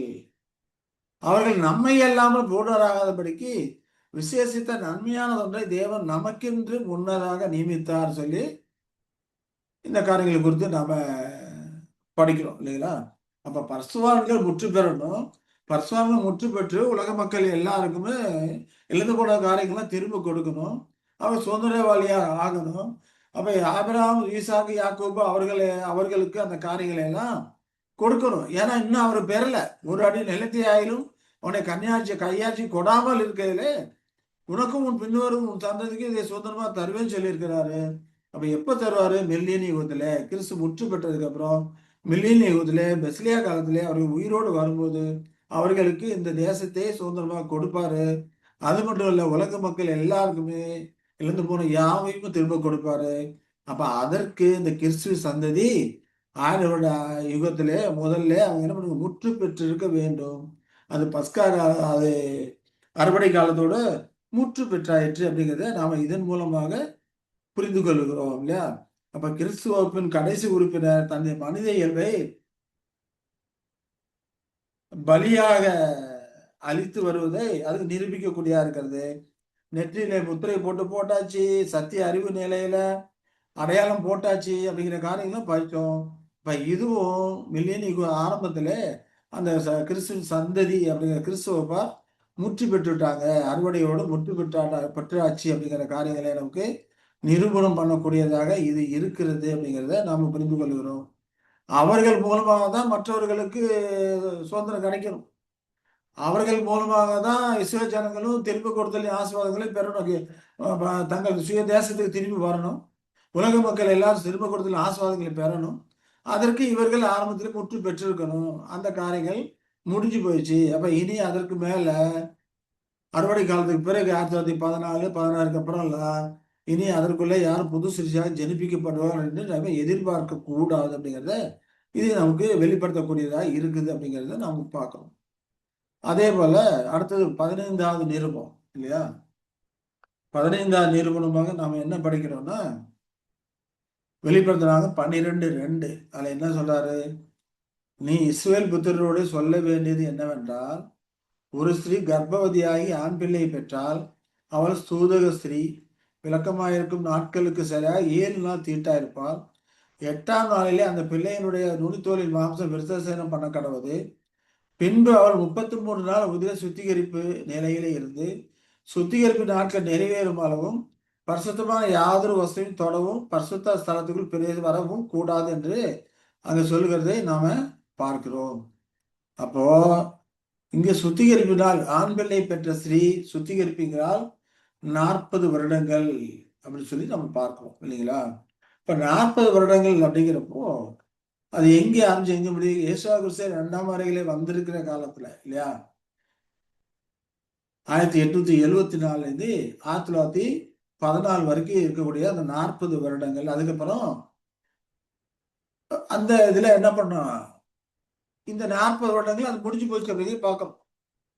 ஆண் பிள்ளை பெற்ற ஸ்திரீக்கு சுத்திகரிப்பினாலே 40 வருடங்கள் 1914 1874 1914 அது முடிஞ்சு போச்சு. பிள்ளை பெற்ற அந்த உயிர்த்தெழுதலின் அந்த காரியங்கள் அப்படின்னு பார்த்தா கூட 1878 அதுலேருந்து பார்த்தோம்னா 1918 அந்த காரியங்கள்லாம் முடிஞ்சு போயிடுச்சு அப்படிங்கிற காரியங்கள்லாம் நம்ம புரிந்து கொள்ளுகிறோம். இப்ப இதுவும் நமக்கு என்ன, இதுக்கப்புறம் புது சிருஷ்டிக்குள்ள யாரும் வர முடியாது. அது பிள்ளை பேரு முடிஞ்சு போயிடுச்சு. அந்த சுத்திகரிப்பெல்லாம் அது முடிஞ்சு போயிடுச்சு அப்படிங்கிறத இது நமக்கு குறிக்கக்கூடியதா இருக்கிறது அப்படின்னு சொல்லி பார்க்கிறோம். அப்ப இந்த சுத்திகரிப்பு முதல் கோதுமை அற்பு சத்தியம் தானியமாக சார்லஸ் ரசல் அவர்கள் மூலமாக நடந்தது. முதல்ல சுத்திகரிப்பு செய்து ரசல் அவர்களுக்கு தான். ஏன்னா அவர்களும் வம்சத்திலே வருவார்னு எதிர்பார்த்து கொண்டுதான் இருந்தாரு. ஆனா 1874 தான் யெசுவாசம் மாம்சிகத்தில் அல்ல ஆவிக்குரிய சரீரத்தில் இருக்கிறாரு, மகிமைப்படுத்தப்பட்டாரா இருக்கிறாரு, காணக்கூடியதா இருக்கிறாங்க சத்தியங்களா அப்பதான் அவருக்கு கிடைக்க ஆரம்பிச்சது. அப்போ 1874 சுத்திகரிப்பு ஆரம்பிக்குது. அப்ப அவர்களே தான் அந்த சுத்திகரிப்பு ஆரம்பிக்குது அப்படின்னு சொல்லி பார்க்கணும். அது மட்டும் அதோட கூட கர்த்தருடைய திரும்பி வருதல் எப்படி இருக்கும், அவருடைய எந்த நிலையில இருக்கும் அப்படிங்கிற காரியங்கள்லாம் அவருக்கு வெளிப்படுத்தப்பட்டது. அப்ப அறுப்பு 1874 ஆரம்பித்து 1914 வரைக்கும் இருக்கக்கூடிய அந்த காலகட்டங்கள்ல இந்த சுத்திகரிப்பின் காலமும் நடந்து முடிஞ்சு போய்விட்டது அப்படிங்கிறத நாம் இதன் மூலமா புரிந்து கொள்கிறோம். அதற்கப்புறம் ஆண் பிள்ளை பெற்ற ஸ்திரீக்கு சுத்திகரிப்பு கிடையாது அப்படிங்கிறத நாம இதன் மூலம் புரிந்து கொள்கிறோம். அப்போ 1914 இந்த காரியங்கள் முற்று பெற்றோடது, பரமாளிப்புக்கான காரியங்கள் நிறைவேறி முடிஞ்சிருச்சு அப்படிங்கிறது நமக்கு இந்த சுத்திகரிப்பின் காலங்களை குறித்த காரியம் நமக்கு தெளிவுபடுத்தக்கூடியதாக இருக்குது அப்படிங்கிறத புரிந்து கொள்ளுங்க. அடுத்ததா நாம 16வது நிருபம் நாம என்ன பார்க்கிறோம்னா லூக்கா 13ல 24ல 27 வரைக்கும் பார்க்கும்போது இடுக்கமான வாசல் வழியா பிரவேசிக்க பிரயாசப்படுங்கள். அநேகர் உட்பிரவேசிக்க வகை தேடினாலும் அவர்களாலே கூடாமல் போகும் என்று உங்களுக்கு சொல்லுகிறேன் அப்படிங்கிறார். அநேகர் பிரயாசிக்க வகை தேடுவாங்க, ஆனா கூடாது. ஏன்னா இப்போ இந்த காலகட்டத்துல 2020 காலத்திலே அநேகர் இருக்கும் சொல்லி வகை தேடுறாங்க இல்லையா? கூடாது அப்படிங்கிறார், கூடாமல் போகும் அப்படிங்கிறார். வீட்டெஜமான் எழுந்து கதவை பூட்டின பின்பு நீங்கள் வெளியே நின்று ஆண்டவரே ஆண்டவரே எங்களுக்கு திறக்க வேண்டும் என்று சொல்லி கதவை தட்டும்போது அவர் பிரதியுத்தரமாக நீங்கள் எவ்விடத்தாரோ உங்களை அறியேன் என்று உங்களுக்கு சொல்லுவார். அப்பொழுது நீங்கள் உங்களுடைய சமூகத்தில் போஜனமானம் பண்ணினோமே, நீர் எங்கள் வீதியில் போதனம் பண்ணினேர் என்று சொல்லுவீர்கள். ஆனால் அவர் நீங்கள் எவ்விடத்தாரோ உங்களை அறியேன், அக்கிரமக்கார நீங்கள் எல்லாரும் என்னை விட்டு அகன்று போங்கள் என்று சொல்லுவார் என்று உங்களுக்கு சொல்லுகிறேன் என்று அங்க சொல்லுவதை பார்க்கிறோம். அப்ப இந்த நம்முடைய கர்த்தருடைய தீர்க்க தரிசனம் 1914 முதல்ல நிறைவேறி வருகிறது அப்படிங்கிறத நம்ம அறிந்து கொள்கிறோம்.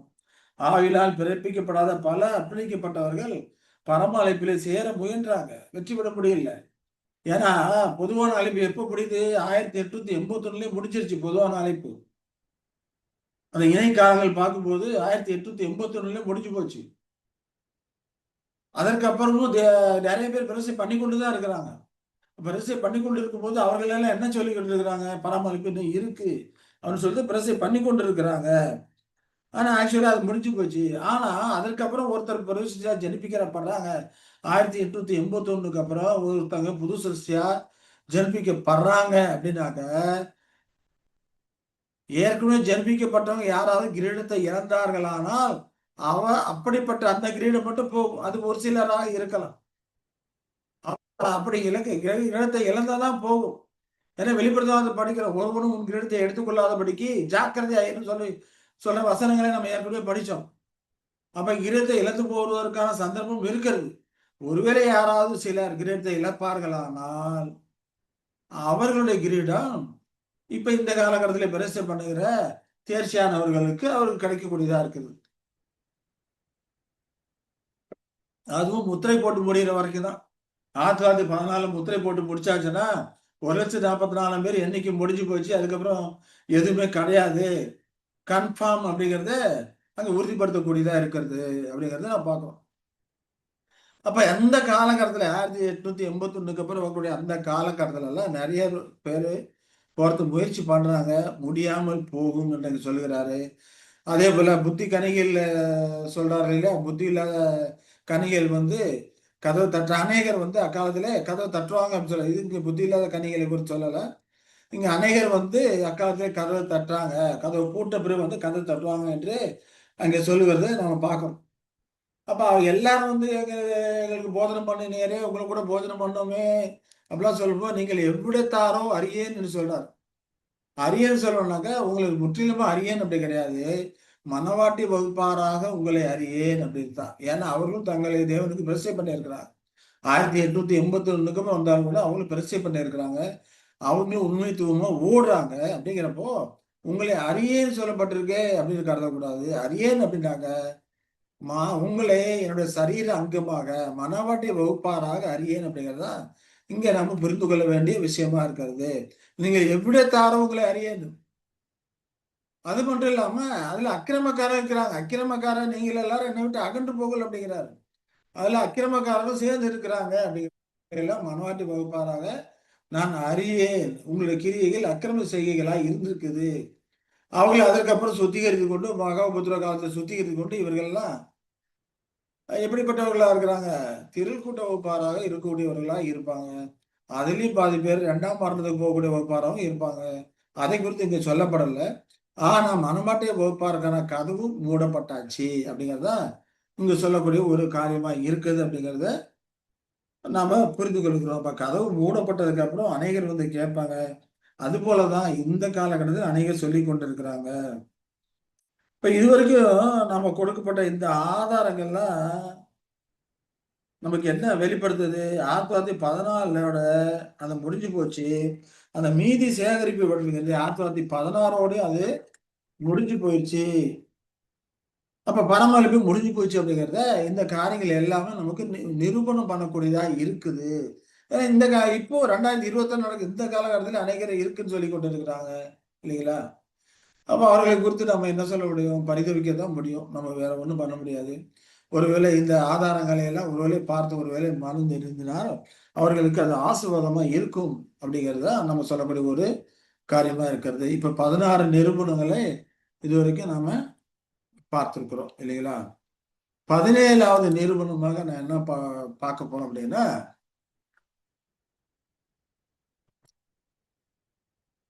அந்த காலகட்டத்தில் பரமழைப்பு இன்னும் திறந்திருக்கும் என்று வலியுறுத்தி அடையாளமாக அநியாயத்தில் ஈடுபடுகிற அந்த வாலிபராகிய பாத்திரவான்களும் தற்கால நீதிமான்களும். 16ல மூடப்பட்டதுக்கு அப்புறம் திறந்திருக்குன்னு சொல்லி கேட்பாங்க இல்லையா? அவங்கெல்லாம் யாரு அப்படின்னு சொல்லி பார்த்தா அதெல்லாம் யார் இருக்குன்னு பார்த்தா வாலிபராகி பாத்திரவான்களும் தற்காலிக நீதிமான்களும். 1881 அப்புறம் பிரதிஷ்டை பண்ணக்கூடியவர்கள் இருக்கிறாங்க. பிரதிஷ்டை பண்ணாம ஓடக்கூடியவர்கள் இருக்கிறாங்க. எல்லாரும் பரமளிப்பு இருக்குன்னு சொல்லி தான் ஓடி இருக்கிறாங்க. பிரதிஷ்டை பண்ணவங்க 1881 அப்புறம் பிரதிஷ்டை பண்ணவங்க வாலிபராக பாத்திரவான்கள் அப்படிங்கிற கேட்டகரியில வர்றாங்க. அது 1914க்கு அப்புறம் அவர்களை ஒரு வகுப்பாராக தேவன் டீல் பண்றார். பிரசை பண்ணாதவர்கள் தற்காலிகமாக நீதிமான்கள் விசுவாசனா நீதிமான்கள் ஆக்கப்பட்டவர்களா இருக்கிறாங்க. அவர்களுடைய சந்ததி அவர்களும் அவருடைய சந்ததியார்கள் எல்லாருமே சுவிசேஷ யுகத்துல கர்த்தரிடமிருந்து தங்கள் நிலையை இழந்து போயிடுவாங்க. ஏன்னா முடிஞ்சதுக்கு அப்புறம் இருக்குன்னு சொல்லிட்டு அவர்கள் இந்த நம்பிக்கொண்டு அதை மற்றவர்களுக்கு எடுத்து சொல்லிக் கொண்டு இருப்பார்களானால் நிச்சயமா மில்லியன் யுகம் வரும்போது தங்கள் மீட்பு அப்படிங்கிற அந்த தாழ்ந்த நிலை தான் இருக்கக்கூடியவர்களாக இருப்பாங்க. வாலிபராகி பாத்திருவாங்க அப்படிங்கிற அந்த நிலையும் கூட அடைய முடியாதபடிக்கு உலகத்தாரோடு சேர்ந்து வரக்கூடும்படிக்கான ஒரு காரியம் இருக்கிறது. ஆகையினால பரமளிப்பு இன்னும் இருக்குன்னு சொல்லி கொண்டிருக்கிறவர்கள் எச்சரிக்கையோடு இருந்து வேத வாக்கியங்களை நன்கு ஆராய்ந்து பார்த்து அதை தெளிவடைய வேண்டும் என்று அன்போடு உங்களை வேண்டி கேட்டுக்கொள்கிறேன். அப்போ இங்க ஒரு முக்கிய குறிப்பு சொல்றாரு. அறுவடை என்ற சொல்ல விரிவான கருத்துல எடுத்துக்கிட்டோம்னா அதற்கப்புறம் பார்த்தோம்னா அறுவடை இது வரைக்கும் நம்ம பார்த்தோம்னா அறுவடைன்னு பார்த்து கொண்டு இருக்கோம். அறுவடை முடிந்ததுக்கு அப்புறமும் சில வேலைகள் அங்கே இருக்கக்கூடியதா இருக்குது. அது பார்த்தோம்னா கட்டுதல், உலர்த்துதல் இந்த மாதிரி காரியங்கள்லாம் இருக்கும் இல்லைங்களா? அதுவும் இருக்குது. அறுவடை அறுத்ததுக்கு அப்புறம் அதெல்லாம் சேர்த்து ஒண்ணா கட்டணும், காய வைக்கணும், போர் அடிக்கணும், தூற்றணும் இல்லையா? இப்ப இந்த காரியம் நடக்குது. அப்ப அதே போலதான் அவர்களுக்கு அறுவடை முடிந்தாலும் கூட அப்போ உயிரோடு இருக்க அந்த பசுவான்களுக்கு அந்த உலர்த்துதல, உதிர்த்துதல, காற்றடித்தல், சோதிக்கிறது, சேமிக்கிறது போன்ற செயல்கள் எல்லாமே நடந்தது. எல்லாமே 1914, 16க்கு பிறகும் கூட தொடர்ந்து அது நடந்தது அப்படிங்கிறத நாம் புரிந்து கொள்ளணும். அது கிட்டத்தட்ட 1950 வரைக்குமே நடந்தது. ஆனால் இங்கே நம்ம தெளிவு பெற வேண்டிய என்னன்னா அறுவடை முடிஞ்சு போச்சு. அறுவடை முடிஞ்சு போச்சு. ஆனா அதற்கப்புறம் நடைபெற காரியங்கள் அந்த உலர்த்துதல், காயவத்தல், போராட்டத்தல் 1950 வரைக்குமே நடந்தது. அது அறுவடை முடிந்த அந்த கதிர்களுக்கு. நாம போய் அறுக்கணும்னு சொல்லி அங்க போய் நிக்க முடியாது. ஏன்னா அவர்களுக்கு முத்திரை போட்டு தீர்ந்தாச்சு. 1,44,000 பேர் முத்திரை போட்டு தீர்ந்தாச்சு. நெத்தியில அடையாளம் போட்டு தீர்ந்தாச்சு. இனி அந்த அழைப்புக்குள்ள நாம போக முடியாது.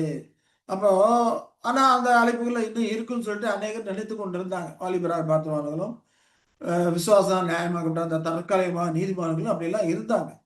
தற்காலிகமாக நீதிமான்களும் அந்த மாதிரி சொல்லிக்கிட்டு இருந்தாங்க. ஆனால் அந்த காலகட்டத்தில் இப்படியே இருப்பார்களானால் மெய்யான இந்த காலகட்டத்தில் வெளியாக்கப்பட்டிருக்க அந்த சத்தியத்தை அறியாதபடிக்கு அவர்கள் இப்படியே தங்கள் ஓட்டத்தை முடிப்பார்களானால் இந்த காலகட்டத்தில் இருக்கிற அந்த அழிப்புக்குள்ளும் வர முடியாதபடிக்கு 1000 ஆண்டு காலத்துல ரெஸ்டிடியூஷன் எல்லாத்துக்கும் திரும்ப கொடுத்த காலத்துல உலக மக்களோடு தான் அவர்கள் பலனை அடையக்கூடியவர்களாக இருப்பார்கள். எனவே எச்சரிக்கையோடு இருந்து தங்களை காத்து கொள்ளும்படி அன்போடு அவர்களை எப்படிப்பட்டவர்களை கேட்டுக்கொள்கிறேன். ஏன்னா உபாகம் 23:2, 3, 4, 5, 6 படிக்கும்போது அந்த சபைக்கு யாரையாரெல்லாம் உட்பட முடியாதுன்னு சொல்றாரு. வேசி பிள்ளையும் கர்த்தர் சபைக்கு உட்படலாகாது. அவனுக்கு 10ஆம் தலைமுறையானும் கர்த்தர் சபைக்கு உட்படலாகாது. அம்மோனியனும் மோவாபியனும் கர்த்தருடைய சபைக்கு உட்படலாகாது. 10ஆம் தலைமுறையிலும் என்றைக்கும் அவர்கள் கர்த்தருடைய சபைக்கு உட்படலாகாது.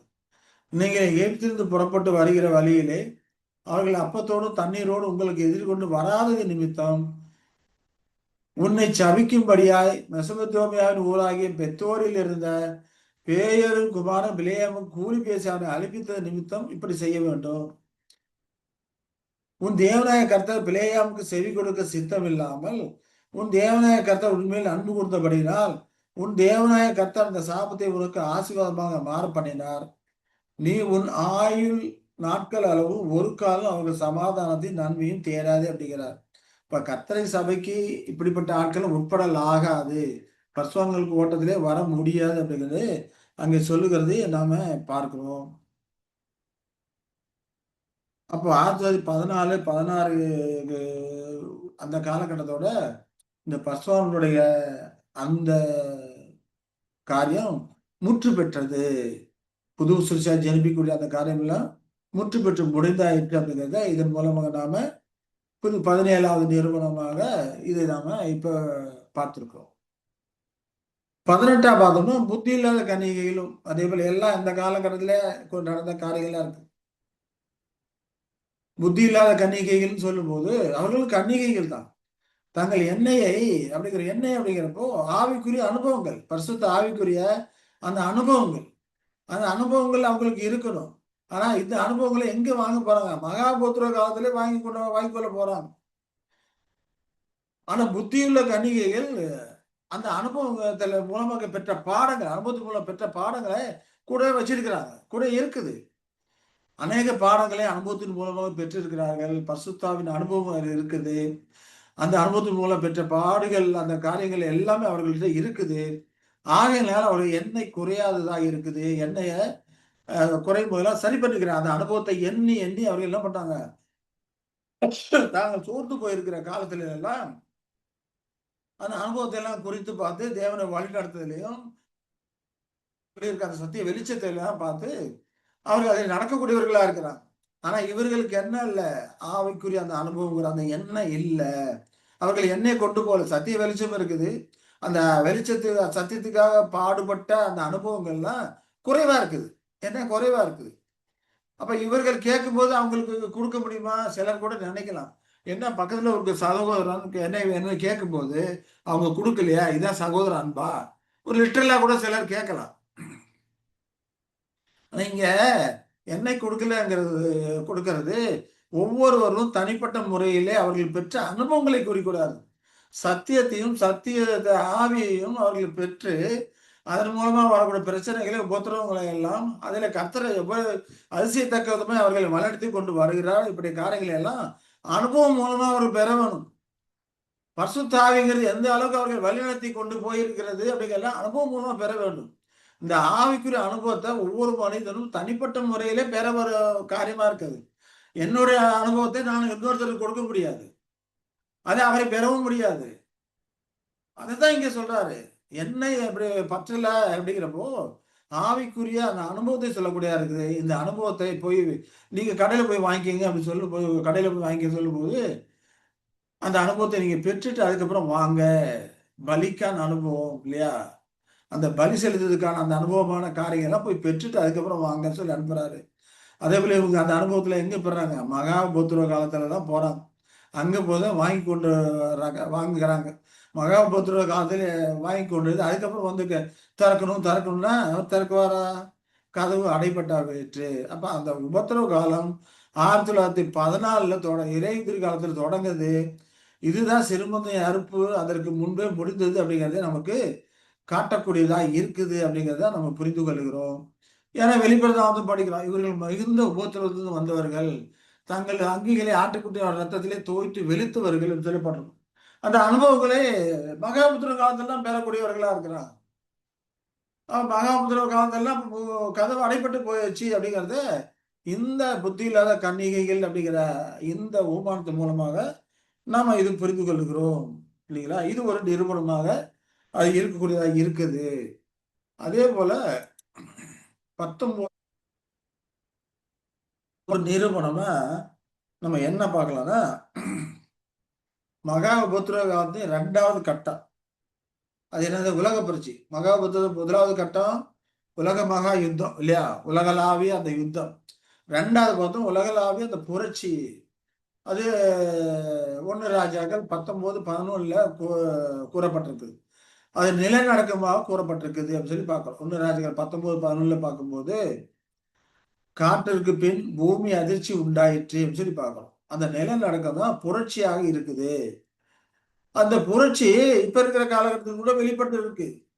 யுத்தம் முடிஞ்சதுக்கு அப்புறம் உலகளாவே அந்த புரட்சி இருக்கு. பிரெஞ்சு புரட்சி, ரஷ்ய புரட்சி இதெல்லாம் நம்ம படிச்சிருக்கிறோம். அந்த மாதிரியான இப்பவும் கூட உலக நாடுகள் அங்கங்க ஆளக்கூடிய வகுப்பாருக்கு எதிராக புரட்சிகள் நடந்து கொண்டு தான் இருக்குது. அப்ப இந்த புரட்சிகள்லாம் நடந்து கொண்டு இருக்கு அப்படிங்கிறப்போ அறுப்பு மிகவும் முன்பே முடிஞ்சிருச்சு அப்படிங்கிறதுக்கான இதெல்லாம் ஒரு ஆதாரமா இருக்குது. நம்ம காலத்துல புரட்சிகள் நடந்து கொண்டு இருக்குது. அப்ப அறுவடை முடிஞ்சிருச்சா இல்லையா? அறுவடை முடிஞ்சிருக்கணுமே இல்லைங்களா? அப்ப இந்த காலத்துல இருக்குன்னு சொன்னோம்னாக்கா அது தவறான ஒரு வியூகமாக ஒரு கற்பனையாக இருக்கிறது அப்படிங்கிறத நாம இந்த காரியங்கள் மூலமா நம்ம புரிந்து கொள்ளும். உலகளாவ பிரச்சனை நம்ம காலத்திலயும் நடந்து கொண்டு தான் இருக்குது. அங்கங்க நடந்து கொண்டு தான் இருக்கு. நம்ம வரலாற்று நம்ம காலத்துக்கு முன்னமே ரஷ்ய புரட்சி, பிரெஞ்சு புரட்சி எல்லாம் பார்த்துருக்கோம். அப்ப அதற்கு முன்னுமே அந்த அறுப்பு வேலை முடிஞ்சிருக்கணும். பரசுவாமிகளுடைய அந்த காரியம் முற்று பெற்றிருக்கும் அப்படிங்கிறது இதன் மூலமாக நாம சொல்லுகிறோம் இல்லைங்களா? சரி. அடுத்தது 21வது நிரூபணம் பார்க்கணும்னா நிறைவேறுதலான எலிசாவும் அப்படிங்கிற காரியத்தை பொறுத்து நாம பார்க்கலாம்.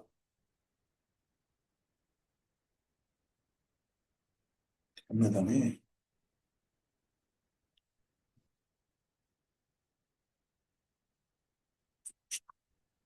இருபது படிக்கலையோ? ரைட். 20 நம்ம படிக்கல, சாரி. இப்ப 20வது நிரூபணம் என்னன்னு பார்த்தோம்னா நிறைவேறுதலான எலியாவின் கடைசி வேலை என்னது? யோர்தானை அடிக்கக்கூடிய ஒரு காரியம். கடைசி வேலை யோர்தானை அடிக்கக்கூடிய ஒரு காரியமா இருக்காது. இது 1914 இலையுதிர் காலத்திலிருந்தே நடக்குது. 1916 வரை நடந்ததாக கூறப்படுகிறது. இப்போ இந்த நிறைவேறலாம் எலியா அப்படிங்கிறப்போ எலியா யாருக்கு அடையாளம்? சிறுமந்தை வகுப்பாருக்கு அடையாளமா இருக்கிறாரு. சுவிசேஷத்தில் சீர்திருத்தம் செய்த கர்த்தரின் தீர்க்கதரிசன வாயாக அவர் செயல்பட்டார் அப்படிங்கிறது எலியா எலிசா அந்த பாடத்துல நம்ம படித்தோம். எலியா காரியங்களை குறித்த காரியங்கள் எல்லாம் நம்ம சபை குறித்த காரியங்கள், எலியா குறித்த காரியங்கள் படிக்கும்போது அந்த காரியங்கள்லாம் படித்தோம். அவர் சுவிசேஷத்தை சீர்திருத்தம் செய்த கர்த்தரின் வாயாக இருந்தாரு அப்படின்னு சொல்லி நம்ம படித்தோம். இப்போ இந்த எளிய காரியங்களை பார்க்கும்போது கடைசியா இவர் செஞ்ச காரியம் என்னன்னு பார்த்தோம்னா யோர்தானை அடிக்கக்கூடிய ஒரு காரியமா இருக்கு. 2 ராஜாக்கள் 2:8 படிக்கும்போது அப்பொழுது எலியா தன் சால்வை எடுத்து முறுக்கி தண்ணீரை அடித்தான், அது இரு பக்கமா பிரிந்தது, அவர்கள் இருவரும் உலர்ந்த தரை வழியா அக்கறைக்கு போனார்கள் சொல்லி காரியங்களை பார்க்கணும். இப்போ இந்த காரியம் இத நிறைவேறலாம் அந்த எலியா சிறுமந்தேவிக்கு அடையாளமா இருக்கிறார். அப்ப சுவிசேஷத்துல சீர்திருத்தம் செய்த கர்த்தருடைய வாயா இருந்தான்னு சொல்லி நம்ம பார்க்கிறோம். அதே போல மல்கியால பார்க்கும்போது எலியாவை குறித்து என்ன சொல்றாருன்னா கர்த்தரும் பெரிதும் பயங்கரமான நாள் வருவதற்கு முன்னே நான் உங்களிடத்தில் எலியா தீர்க்கதரிசியை அனுப்புகிறேன். இப்ப கர்த்தருடைய பெரிதும் பயங்கரமான நாள் அப்படிங்கிறது எதை குறிக்கக்கூடியதா இருக்குது? மகாபத்திரம் இல்லையா? அது வருவதற்கு முன்னமே நான் உங்களிடத்தில் எலியா தீர்க்கதரிசியை அனுப்புகிறேன். எலியா வம்சத்திலுடைய சிறுமந்தை வகுப்பாருக்கு அடையாளமா இருக்கிறாரு. அப்ப எலியா அங்க வர்றாரு. அப்ப அந்த எலியாவுடைய கடைசி வேலை யோர்தானை அடிக்கிறது.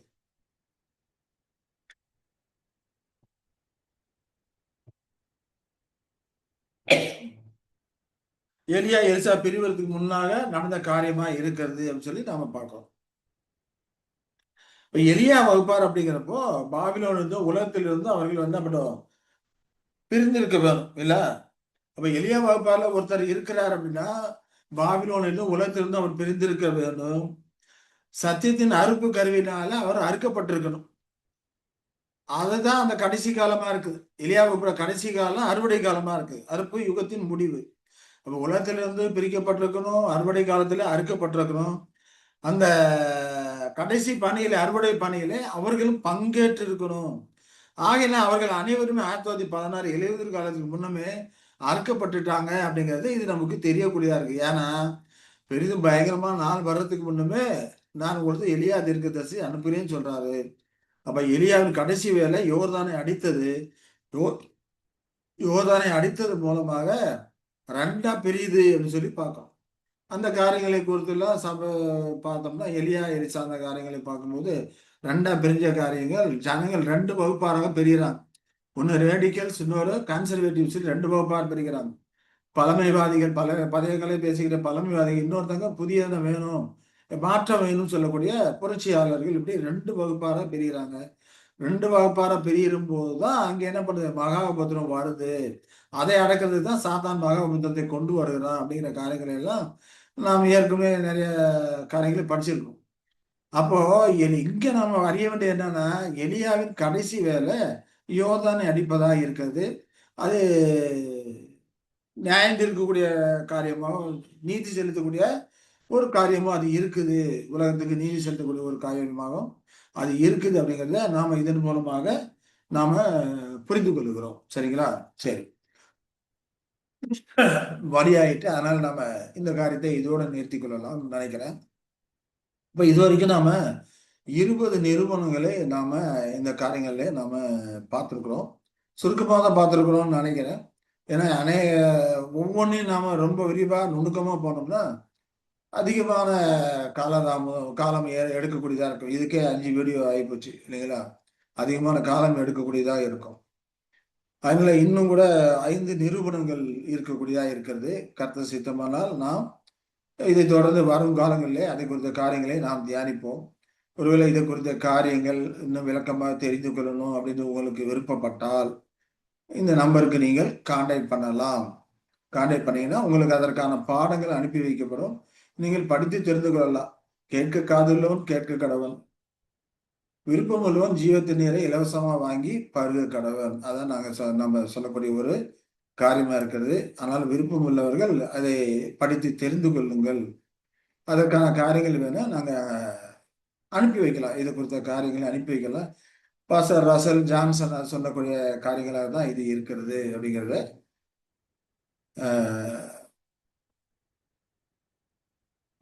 நாம பார்க்கணும். சரிங்களா? சரி, நாம இதோட முடித்துக் கொள்ளலாம். அன்பின் தேவன் தாமே நம்மை ஆசிர்வதித்து வழிநடத்துவாராக. ஆமேன்.